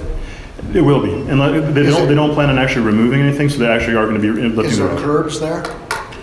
Good There's question. no need for curbs on their roads, because I they're just all wanna know if there's they're all curbs. ditch sections. So Okay. no, the short answer is no, because they're all ditch That's all I sections. want, is a short answer. No, my primary question is, and I think a lot of the people here I've talked to agree, and I've communicated with both of you guys, and we've had good talks. Yeah. And we're not gonna get confrontational, it's just, my idea here is, we've lived there, we've got the landscaping and stuff, and our grass growing right up to the curbs, and we wanna stay within the curbs. Now, there's some question about the cost of blacktop versus concrete. I'm not gonna address that, there's a difference. It is surprisingly low per your estimate. I was in the parking lot getting estimates that were a lot higher than that. You know, like $10 a difference for concrete. I see the advantage of concrete. I gotta make a comment here. About in 1997 or 1998, I came to this meeting. Several of the people who are on the board then are still on the board. And I presented pictures of walking all of Livery Lane and the damage to the curbs before there was a lot of damage to the curbs. I gave those pictures to David Framey, and I said, we've got to do something about this because we bought our houses and we paid for those curbs. Now we're paying for the township to hire a plow to destroy them. Well, that's all I want to say. I was told it couldn't be done. You said something about it couldn't be done. I happened to be in the Menards, or the Fleet Farm parking lot the other day. There's a V-plow sitting on a transport truck. You know what's on the edges of that V-plow? About this thick, about that wide, like this. A bumper, a round bumper. You take those sharp snowplow edges like this and hit a curb, you know what happens? Two things. First, it cuts. You know what else it happens? It grabs. It pulls you right into her. You look at every one of those scrapes on the curb, and they go like this. Because by the time the guy got a hold of it to pull it back, it had already bit in. And sometimes it takes out the curb. That's a real gripe to me. Okay, now we'll get on to the curb situation. If we can stay between the curbs and not damage, not have to backfill our yards, and it sounds to me like that damage is probably going to be a lot less than what a lot of people said. It's not going to be 15 feet like No. everybody got scared about. Absolutely. But what would be the disadvantage to hauling that top off, giving it to Kramer, or as you said, maybe they buy it, I don't know. I never thought they'd buy it. I knew they took it for nothing. What would be the disadvantage to the life of the road? Considering that this new road, with the new Market Township approach to road maintenance, is going to be very different from what it was in the past, and it will be taken care of very, very well. We will get 3.5 inches all at once for one thing, so we don't have that 1.5 inch top layer coming off from the 2-inch base. Because you go down there in the hole by Lowell Grimm's, and you'll see that those chunks are coming out 1.5 inches thick. Surprisingly, the last layer, the finished wear coat, was 1.5 inches thick. Right. Now, that's a mistake. This new road is going to be modern. It's been 25 years almost since the road's been in. They're using fabric in roads now. They're putting in all kinds of drain tile. What if this road were kept between the curbs, concrete or asphalt, you guys figure it out, and we didn't put the millings back on, so we didn't have to raise the road. Now, my calculations, and I've sent this to both of you guys, is that it costs, line by line, I went through your listing, $66,000 to fix the driveways alone. I got estimates from a reputable trucking company. In fact, they have dealt with Newmarket Township before. And there's some bad stories there that I won't go into, that said that they could do that for, what was it, $32,000, haul all that crap off. So what I'm proposing, and this would save money, not only for the people who are assessed, but for the rest of the township too, you know, because the rest of the township is paying half of this total cost.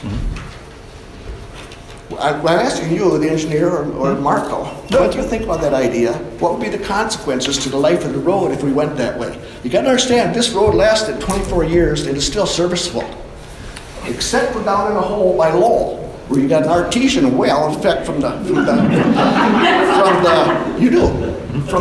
land around it. It's bad soil that goes under the road. The rest of it's not in bad shape, considering the maintenance that's been done on it, the fact that it was driven on for 5 years by heavy construction equipment Without on a wear coat. 2-inch base, and the Christie, fact wanna that the get into top that? wear coat Yep. was put on Yep. very, very poorly, Yep. and it's been terribly maintained. So My question is, please address the $66,000 it's going to cost us to cut up all the driveways out there. Where the heck is Preston? Preston spent 1.5 years putting in that long block driveway there. He just tuned it up this summer. He's probably spent, I don't know, 60 hours or so. Do you think you guys are going to put that driveway back the way he built it? I'll try to address things. It's up to you if I all once or we have a conversation. It's up to you. So, No, I'd like you to speak to the public here, because I think, what I've talked to, it says if you stay between curb to curb, we're all for this. right. So again, I don't want. So I'm gonna sit down, okay? That's fine. I don't mean to make this argumentative or confrontational, but the issue there is we've all agreed that the curbs are shot. To put it like they're done, they're shot. There's nothing left to use. If we stay between the curbs and the curbs are shot, what do we have? No, take the curbs out. I mean, back of curb, your construction area will be back of curb to back of curb. You can take the blacktop slid down, put the blacktop, put it in. Okay, sorry, I misunderstood. So, assuming we put in, so back of curb to back of curb. Remove, let's say, okay, so. We're okay with concrete. Yeah, so, okay, so the concrete curb and gutter goes in. The sheer room that the concrete curb machine needs and the proper way to install curb is you need a foot of gravel horizontally from the back of the curb back underneath it to install it. That's a MnDOT typical section. Here's a print of the original road. It shows there's a base under there that is at least 32 inches wide, 10 inches deep. It was built pretty print. Okay, so irregardless of that, there's still How tops. can we be here regardless of facts? Jack, can we answer? Thanks. I don't want to make this confrontational. We're speaking of facts and we're trying to be respectful. So I don't want to escalate it into something that it's not. So the standard way to put curb and gutter in the ground is you have a slip form machine that, if people haven't seen it, it's like a giant Play-Doh machine that you dump concrete in one end and it extrudes a curve out the back, and there's no forms. So that machine has a steel chute on it that the concrete extrudes out of. So the chute needs about 6 inches behind the curb at the bottom and then flares out a little bit, so call it 8 inches at the back of the curb, regardless of what's underneath, okay? So you have to have that. If we want to get down to a clean base, we need to dig that distance. So since we're working, 8 inches, let's call it, we need to expose 8 inches of that topsoil that's on top of the gravel, assuming there's no gravel back there, okay? So we do that, we expose the 8 inches, you go to 1-to-1, now you're at 1.5 feet, 2 feet, call it. So we're in agreement that you're not a lot different between 2 feet to 3 feet, and that's what we've been saying, 2 feet to 3 feet behind the back of curb line, just to install the curbs. You can't just drop them straight in the ground. It doesn't work that way. That's not how they're constructed. That it doesn't. That's just not how it's done. So you do need a little bit of room, and I don't want to split hairs over 6 inches or a foot as we're talking about this. Typically, that distance that is there, the 2 to 3, 4 feet, we can make that up. I mean, the grades, typically we can do it. We don't want to leave anybody with a bad situation. So I went back to this picture, and as we can see the landscaping that's up here. And again, this is your neighbors to the east. The concrete curb and gutter is about 3 feet from the landscaping. Chris, maybe if you could help them out. I don't think anybody's really worried too much about the invasiveness of what we might be trying to get through. But his one question was, if they remove the bituminous millings, we take it out and we just lay down a 3.5-inch section without adding the bituminous millings to the base section, Yep. What will that do for the performance of the road from not only a load carrying characteristic, but also longevity? Right, so we're not going to get the advantages of adding material, making a thicker typical section overall. And so, assuming it was a 9-ton road before, and we'll assume that. I haven't seen the soil boring, so I can't verify it. If it's a 9-ton road, we might be at 9.5 or 10. we'd have to run the numbers and see where we're at. But the key thing to that is our costs. And now we're not shuffling around a lot of gravel, we're not shuffling around a lot of millions. The millions, I'm going to use the word millions and gravel and rebates interchangeably. They predominantly stay in place and they don't really move. When we start talking about hauling them out, now you're talking about a different operation that needs some sort of blade, either a blade or a dozer or something along those lines to cut the 2 inches because the loader won't do it. You need a loader, a payloader or a backhoe or something along those lines to pick the gravel up, put it into a truck and haul it away. So there's added cost there. There's a little more than just the trucking part of it. There's a lot more jockeying around with contractors' equipment. There's time, call it 100, depending on what kind of equipment it is, $150 to $200 an hour in that equipment each, and so you double that. So it's not quite as simple as just the trucking cost, because now you got to pick it up instead of just as it comes out the back of the reclaimer. It's fairly close to being shaped correctly, and they can take a blade to it, get it shaped at a 2 or 3%. Where we need curbs, they can excavate those down. Typically with the backhoe bucket, backhoe operators are very good at that, and they can pull one width of the backhoe bucket down enough, put the gravel back in, and put the curbs in. Milling machine works the same way. Jack, It shoots it right into the truck. Your original One at a time. picture showed Jack. reclaimer dumping. Can I ask you to step up to the podium, please? So again, sorry, because we are trying to get this on video so we can share with everybody. But Jack, does that answer your question? He did not address the Okay, so dollars. maybe I can recap. He did not address the dollars, and he showed a picture very early in this presentation of a milling machine going along, gobbling the stuff up and dumping it into the truck. One of my estimates says $7 a yard for, originally, Art Johnson estimate was $7.50 a yard to haul the junk out. I said $10 for one of my estimates, and then I said it depends on what it costs to load it. Okay. I threw in another $5 a yard to load it. It still comes out cost effective as compared to taking out the driveways, which are $66,000. So I just got that email today. I haven't had a chance to analyze it. I saw it at face value.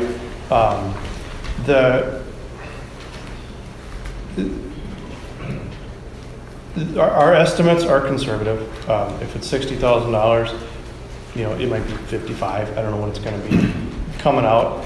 I don't want to be under. Let me jump in real quick, Jack. Here's the crux of the matter. We can remove it, but it doesn't really pass a sniff test. Our neighbors to the north are actually adding. But they don't have curbs. They don't have curbs, correct. But what is that, to what point though? The huge disturbance with the public here is the curbs. Understood. So that was one fact. So keeping in mind that we're not taking the 15-foot right of way, staying like Chris said, it's a couple feet past the existing curb to do what we're trying to do. Preston's driveway. And I do appreciate that. Well, and here's the thing. And this is going to sound terribly cold, but easement and right of way are there. This is a platted development, and it clearly shows on the plat that there is a right of way there. Now, does that mean we're going to run roughshod over? Absolutely not. We're going to take care of it. Preston, you have an exceptional driveway, and we will do our best to make sure it's taken care of. Like Chris said, like for like. If it's bituminous, it's going to be bituminous. It's concrete. Pavers will do everything we possibly can to make you whole. We're not going to go ahead and tear out your prized begonias. We're not going to tear down 100-year-old oak trees. That's not what we're looking to do here. We're simply saying, though, that this type of process is bound to happen. And this is exactly the reason why there is easement and right-of-way. So this is just part and parcel of what happens when we do road reconstruction projects. In cities, everybody knows you maintain the boulevard, but it is not yours. So as part of the brick pavers, I'm going to jump in on the brick pavers. That's one thing that I've dealt with many, many times over, and it's tricky. It takes a skill, it takes a craftsman to do it, but it's been done over and over. And what happens is they take the bricks, they carefully unstack them, put them in a pile carefully, and then the same guy comes back and puts it back together. And they're guys that do this all the time. They're professionals, they're good, they're quick. I've seen driveways that are perfectly seamless, to be honest with you. And in fact, if we want to talk about that, the brick paver driveways are going to look better than the blacktop and the concrete. I'm not saying that they're bad, but I'm saying that you're not going to see any joints. I know we got a lot of questions, we're trying to move on, so I apologize for I the just got a long-winded couple. answers. So first of all, I think you guys did an awesome job. I work for a large general contractor. Great presentation. Thank you. So my questions are just simple. Are we going to be getting 3 bids for each type of work when you do the bidding? Like 3 paving bids, 3 curb and gutter bids? How do you do your public bidding? It's going to be a public bid process that's Yep. open to the public. Yep. There'll be a prime contractor who can put a bid on it. There will likely be subcontractors underneath. But the bids, my specifications have performance evaluation criteria in them, so we can't have Johnny's lawn mowing service try to bid this project. They have to have the capabilities and they have to be able to be bonded for it. So there is a certain level of security for the township that way, but it is publicly bidded. Do you have a minimum of bids, I guess is what I'm asking? Is it, what if just one person bids? If it's an acceptable bid from a reputable contractor, we would take it. And part of this, I guess I'll jump in as a lawyer. We're a governmental entity, so we have to follow state law on this, and the municipal contracting law tells the engineer and the lawyer and the town board exactly what we have to do. And we have to follow those rules that are laid out by the court system and the state legislature. I think for us, I think we'd love to see that you get at least multiple bids that make us more comfortable that We typically do get Perfect. bids, And yes. we do in our business too. Yep. Okay. Typically. When I see them, when they come back and Chris can address, usually you get about 4 or 5. Perfect. Yep. Okay. The second question is, do you know what the savings is that we're getting benefit from by doing the project when Wagon Wheel's doing their project? Is that saving us any money by one mobilization, or is it just coincidentally that we're going to do it at the same time? Is there any savings that we're benefiting from? There are conversations started early on of how does this look relationship-wise between us and Credit River. And while statutorily we have to do our own feasibility reports, assuming we both come out of the feasibility reports and move forward, we'll at that point start talking at a board-to-board level of, is this a JPA? It'll most likely be a combined bid. A joint powers A joint powers agreement, with most likely a combined bid that would take advantage of single mobilization, single contractor, single everything on down the line, so that we don't have to worry about having to coordinate contractors, having to pay 2 mobilization charges. So there's significant savings in doing the We coordination. just don't know what it is. It's We haven't gotten to that, we haven't gone far enough. No in the problem. process. And the other thing is that the larger the project, the more attractive it is to, you get more of the bidders that you're looking for. Totally get it. Great. So, and then just the only thing I was going to say to the group is, we're for KA, we pour a lot of curves, or we have a lot of subs, pour a lot of curbs. We always have to take space behind the curb. It's just the way a curb goes in. You define it very well. That's the way we do it. Thanks. Thank you. Please step up, man. Brian Shea, 9375 Livery Lane. I'm wondering what the thought process was on assessing all 61 properties evenly, even though the vast majority of us are not getting curb and gutter. Perfect. I I can think take it was care about of that. 109,000 Yeah. for that, divided by 61, I think it's 1,700 per resident. This has been a discussion, an ongoing discussion since we began looking at the capital improvement plan and how the township is going to go forward with doing this. And as you know, in cities, they can do it by the foot and this, and there's multiple ways. Unfortunately, with township lots being what they are, the nature of where we live, we didn't think that there was any equitable way to do it other than per residential equivalent unit. The reason being is you could have one individual, let's say in your neighborhood, that had a 10 or a 15 acre lot that was only 1.5 acres buildable. He only has one house. It's just a giant outlet, a giant swamp for all intents and purposes. How on earth would we be able to justify hitting him with an assessment value commensurate with how much frontage he has or even how much area he has when he receives no more benefit? And then actually really quickly, our lawyer would tell us, if you try to do that, you're going to get sued. If you try to bump that number up, and it's a very magical number, but you approach a certain threshold, and if you go over it, you have a very good risk for lawsuits. So the one REU, or the one residential equivalent unit, was what this board, your board, thought was the most equitable way of divvying up the assessment values. Come on up. Thank you. My name's Doug DeSold, 9601 Livery Lane. I said I wouldn't comment, I just have a question. Sure. If we don't want this to go forward, and by the way, you're looking at the vast majority of the people that live on this road. Perfect, thank you, good. If we don't want this to go forward, how do we say no to you? So, at the next assessment hearing, when we actually improvement hearing, not assessment hearing. At the improvement hearing, when we go ahead and ask, or the board decides, are we going to go move forward with actually putting together the actual plans? Now, these are the actual plans, so we can get actual bids and get actual prices. We can get some pressure from you guys to say no. However, to say no at that time, without actually going out for the real bids, for the real pricing, to actually know what your real impact is going to be, has been viewed by this board to be just a little nearsighted. You let the process play out until the time of the assessment hearing, and that's March, I think, 6th. That is when you come in, and if the group is overwhelmingly against it still, and this is when you'll actually know, this is the value that I'm going to get assessed for the next 10 years, that's when you speak up and say, no, we do not want this. We don't want anything to do with it. Now, what happens from then is two things. So in 2017, they said that exact same thing. The overwhelming majority, they had petitions. They said, no, we don't want to entertain this. We said, fine, thanks, great. We won't do it. We're going to try to maintain the road to keep it as safe and passable as we can within our budget allowance. The problem is like the presentation showed, maintaining these roads at their end of life is incredibly cost prohibitive from a maintenance standpoint, because there really is nothing we can do. I mean, aside from doing, saw and patch from a pothole standpoint, or just putting down cold patch, you can't do crack sealing, you can't do fog seal. There's no real maintenance remedy here. So that's the unfortunate part, and not to hang it over your head, but there has to be a economies analysis looked at as, why don't we let it go back to gravel? Why wouldn't you let it go back to gravel at some point?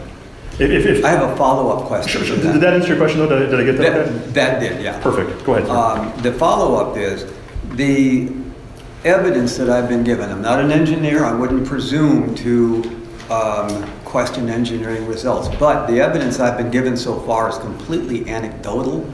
You pointed out a few potholes on Livery Lane. Can I get a body of evidence that shows that this needs to be done end to end? And then beyond that, can we get an additional proposal showing some of the other alternatives if warranted? If warranted, I think we can do that. So now backing up to your initial question is, this is all anecdotal. I would have to take argument with that. In fact, it is not anecdotal. It hasn't been just a walk out, because I've been out there for the street. We had a street sweeping fiasco, as you're all aware, this spring. We had multiple mechanical breakdowns, and it took a long. Anyway, so I was out there multiple times, and walking the surface and looking at it is one thing, but ground penetrating radar, borings, everything else, that is the evidence that we use to move forward. And that is the stuff that you and I, walking up and down the road, kicking the dust around, we're never going to know what's actually under. That's where the GPR and the borings come into place. And that's when within the Braun Intertech report, which is on the website, you can actually go on there and there's pictures of core samples. It shows the thickness, and then there actually is a correlation that shows, okay, we took so many core samples at this point, and this is what the ground penetrating radar data showed, and then they can actually interpolate data between them. That's how we actually get the picture. I'll let my engineering friends explain that to me more fully. And I apologize because it is, as an engineer, this is exciting to me, but I apologize. It might not be great to others, so by all means, call me, let me know. I'd love to help you guys further understand this. Please step up, come on, please. Yeah, I'm Steve Vinety. I think I'm the only guy here from Wagon Wheel, but I live on 22051 Wagon Wheel Trail. You guys did a nice job tonight. This meeting, the assessment meeting that's coming up in March, I think you said it was? Yes. Are we assessing one thing or two things there? And my question is, are we assessing what the final bid is, and how much through a peanut butter approach to the pricing you're going to charge everybody? I understand we will assess that or decide on that. But are we also, I think it's great that you guys are stepping up for 50% and you're doing better than Credit River. Is there any reason why you wouldn't have done 2/3 or 70%? And are we also having interaction into that? Because as I look at it, Sure. It's all my money. You're absolutely right. So I'll answer the second question first. At your board, well, and then again, I guess this comes back, and I apologize to kind of throw it back, but with the impact, with the input we received from the township, Sure. That's the direction of the board. When we thought, if we're going to start, because this is a precedent, and this is the first time we've done this, a good place to start would be 50-50. That's what the board decided through the input we heard from residents, small sampling, admittedly, but that's the way we went with that.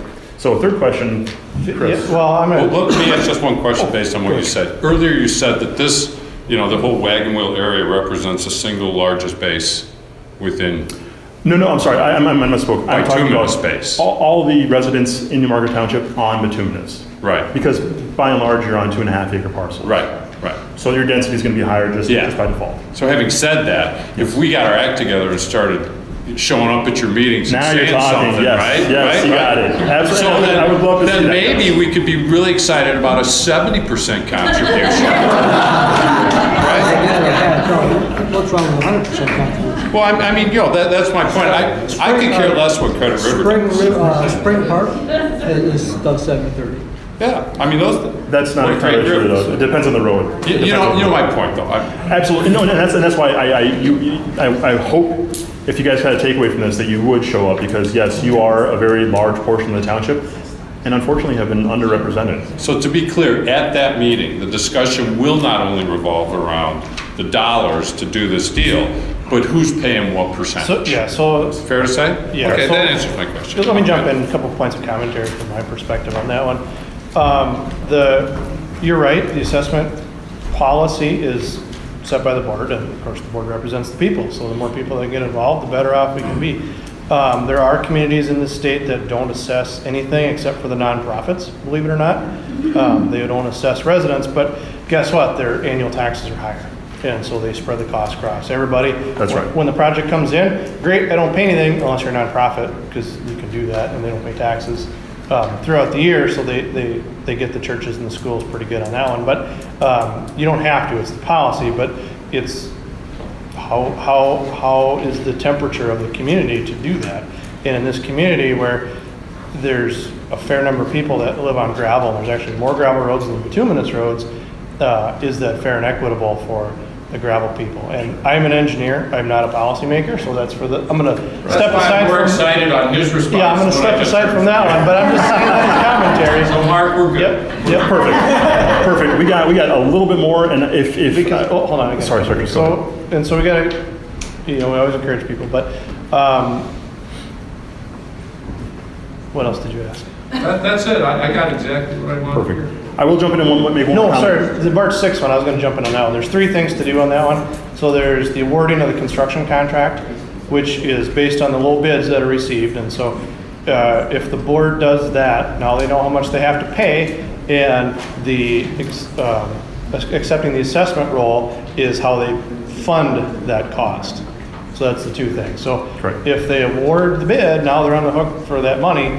And if they don't accept the assessment role, well, now the board has to figure out where does that money come from. And so there's a couple steps in there. They're very related, they're very similar, but at the same time, they're defined steps on how much it's going to cost versus how much they're going to pay for it. Lastly, because we are coming to the end of our wonderful session we've been having, communities that assess different amounts too, you got to be careful read between the fine print. Check how they classify the roads. Is it arterial? Is it collector? Is it just a residential?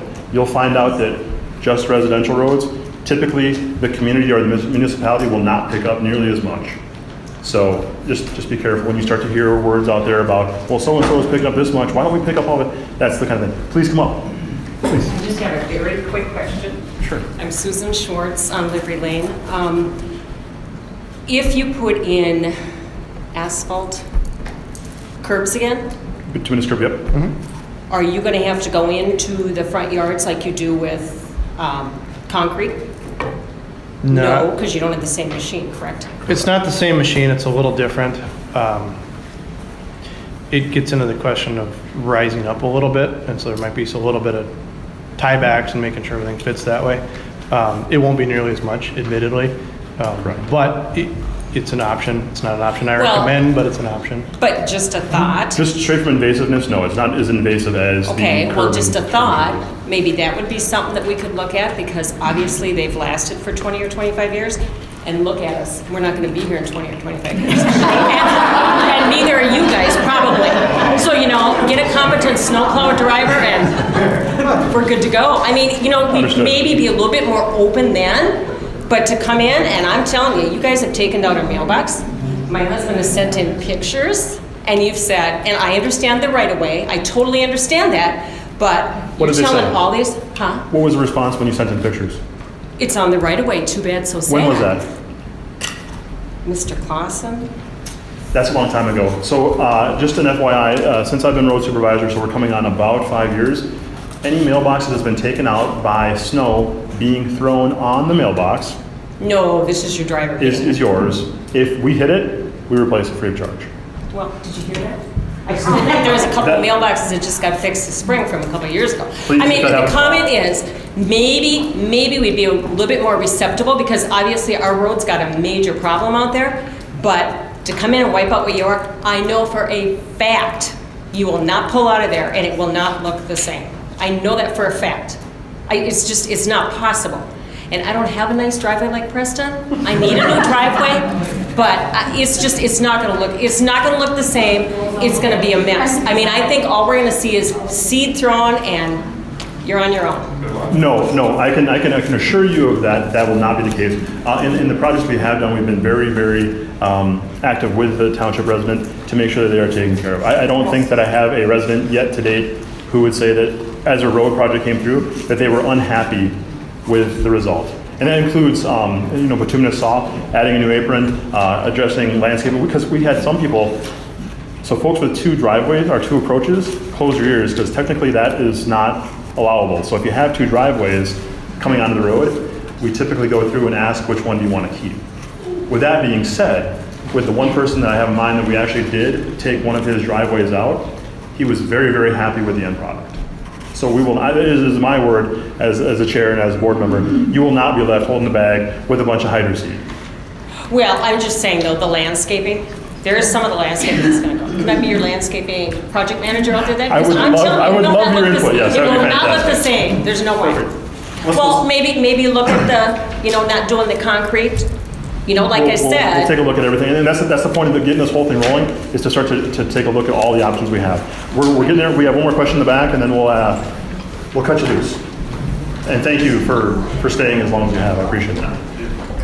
Thank you for the presentation. I'm John Messier, 22250 Wagon Hill Trail. Just a simple question. So this all kind of started with us moving up the project by 2 years from 2020.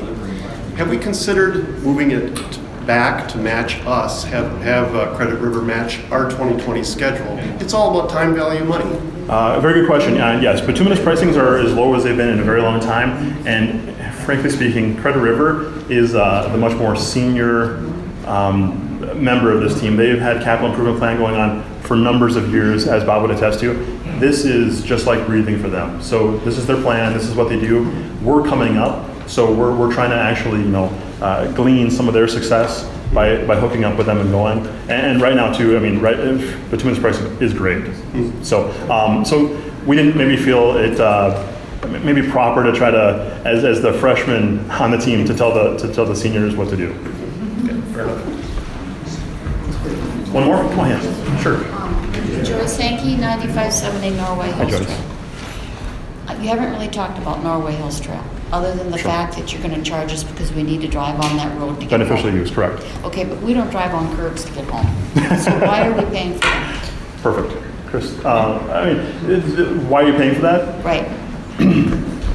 Bob, do you want to Well, dive in? can I comment? I don't think we decided on that yet. But at our last meeting. At the last meeting, we discussed decided to talk 0.25, yes, we did. We did, yeah, that was, We tabled that. no, we made a decision at the last meeting for going ahead with the 1 and the 0.25. So it's a very good question, Bob. I don't know if you want to help on that, because how do you break out because you're asking to break out a specific line item of the projects that you don't want to You do. can't break out a specific line item in the overall bid on that. And Minnesota law, under this statute that we're operating under, is you keep hearing the 429 process. Minnesota statute 429 talks about you have to treat all the types of properties consistently.